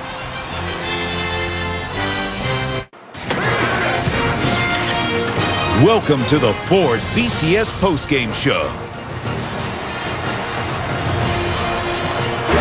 And welcome back to University of Phoenix Stadium here in Glendale, Arizona. The 41st Tostitos Fiesta Bowl ends in overtime. Oklahoma State a winner, 41-38 over Stanford, the only lead of the night for the Cowboys. Now down to the field, Reese Davis for the Tostitos Fiesta Bowl awards ceremony. Reese. And Sean, this was certainly a hard-earned victory. Was that any fun? What a way to cap off the greatest season in Oklahoma State history, wouldn't you say? I thought they might like that. Joining me to present the awards down here, Frito-Lay Senior Vice President and Chief Marketing Officer, Ms. Ann McCurgy, the Senior Director of Marketing for Tostitos, Ms. Janelle Anderson, and Tostitos Fiesta Bowl Chairman, Mr. Dwayne Woods. Dwayne, will you please make the first presentation? I will, thank you. On behalf of Tostitos, the best sponsor in college sports, our Fiesta Bowl family of 3,000 volunteers and our staff, it is my great honor to present the 41st Tostitos Fiesta Bowl game trophy to Coach Mike Gundy, the Oklahoma State Cowboys. Congratulations, guys. And while Mike takes his trophy, Mike, I want you to take me through the emotions. What was it like when Stanford was lining up for that final field goal attempt in regulation for you? I had this feeling there's a chance that we would either block it and he would miss it. And I don't know why, because you don't know, but I just felt like something good was going to happen. Our players had been very resilient, and I was just hoping that it would work out good for us. And if we got a chance to go in overtime, I felt like that we could find a way to get it done. Okay, how about when you thought Colton had scored the winning touchdown at the end? What was that like? I will admit that was kind of a downer. What a great way to end a game for a young man that's walked on to our program, earned a right to play, and made a big play at the end of the game. What does this say, Mike, about not only the great 2 seasons you've had, but the potential for staying power for Oklahoma State among the elite nationally? Well, obviously, these guys have set the bar very high. These seniors have won 41 games in 4 years, and Oklahoma State football has come a long, long ways. The challenge will be for our underclassmen to keep it at a high level. We've got some great players that are leaving here on both sides of the ball, but we have a tremendous administration. We got people that are willing to pay the price, and our coaches have been unbelievable. It's all about the assistant coaches and the players. Would you like to start dancing early, or are you going to wait till you get to the locker room? Well, you want him to dance now, right? YouTube is killing me. I can't go anywhere anymore. I do want to say this. I'd like to bring up Shelly Budke and hand this ball to Shelly Budke. Shelly, of course, the wife of the late Kurt Budke, the women's basketball coach at Oklahoma State, and such an important part of the Oklahoma State family. who was killed in that tragic plane crash. Round of applause. Ms. Budke, thank you. And we have some more hardware to hand out here, some players' hardware. Yes, we do. On behalf of the entire Tostitos family, congratulations to Oklahoma State. And your offensive player of the game from Oklahoma State, number 81, Justin Blackman.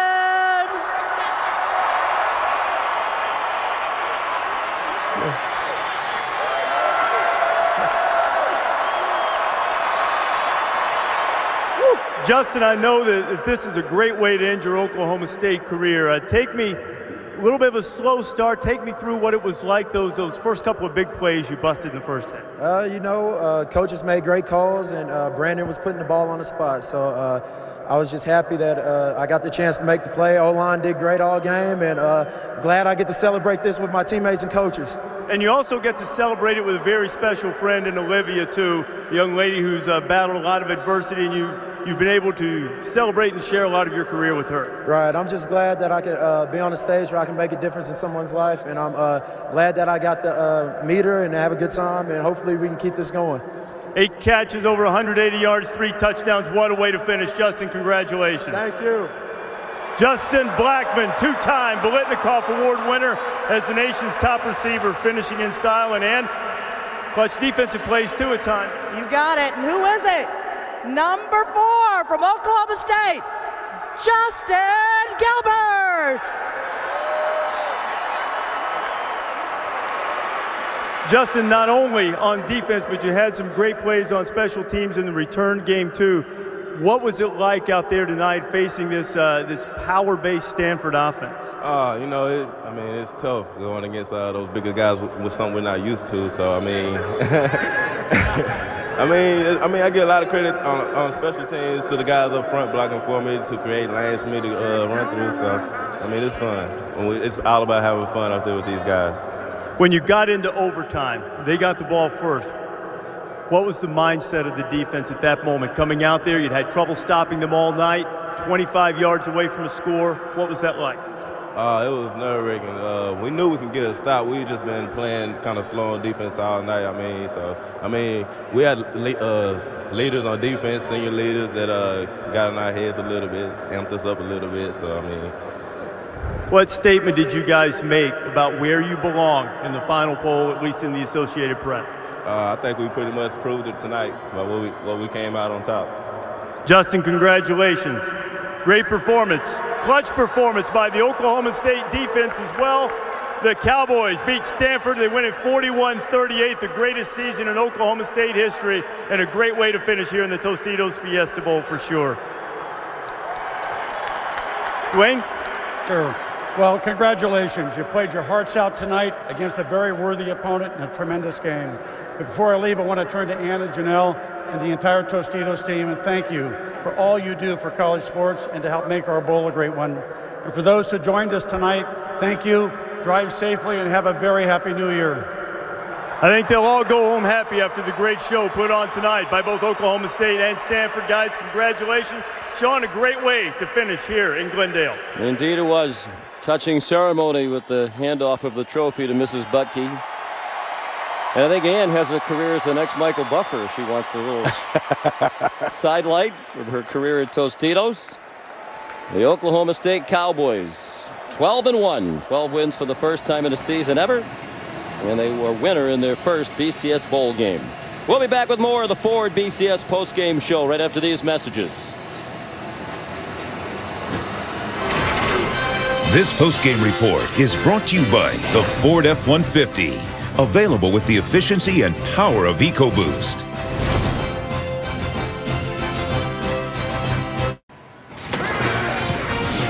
Welcome back to the Ford BCS postgame show.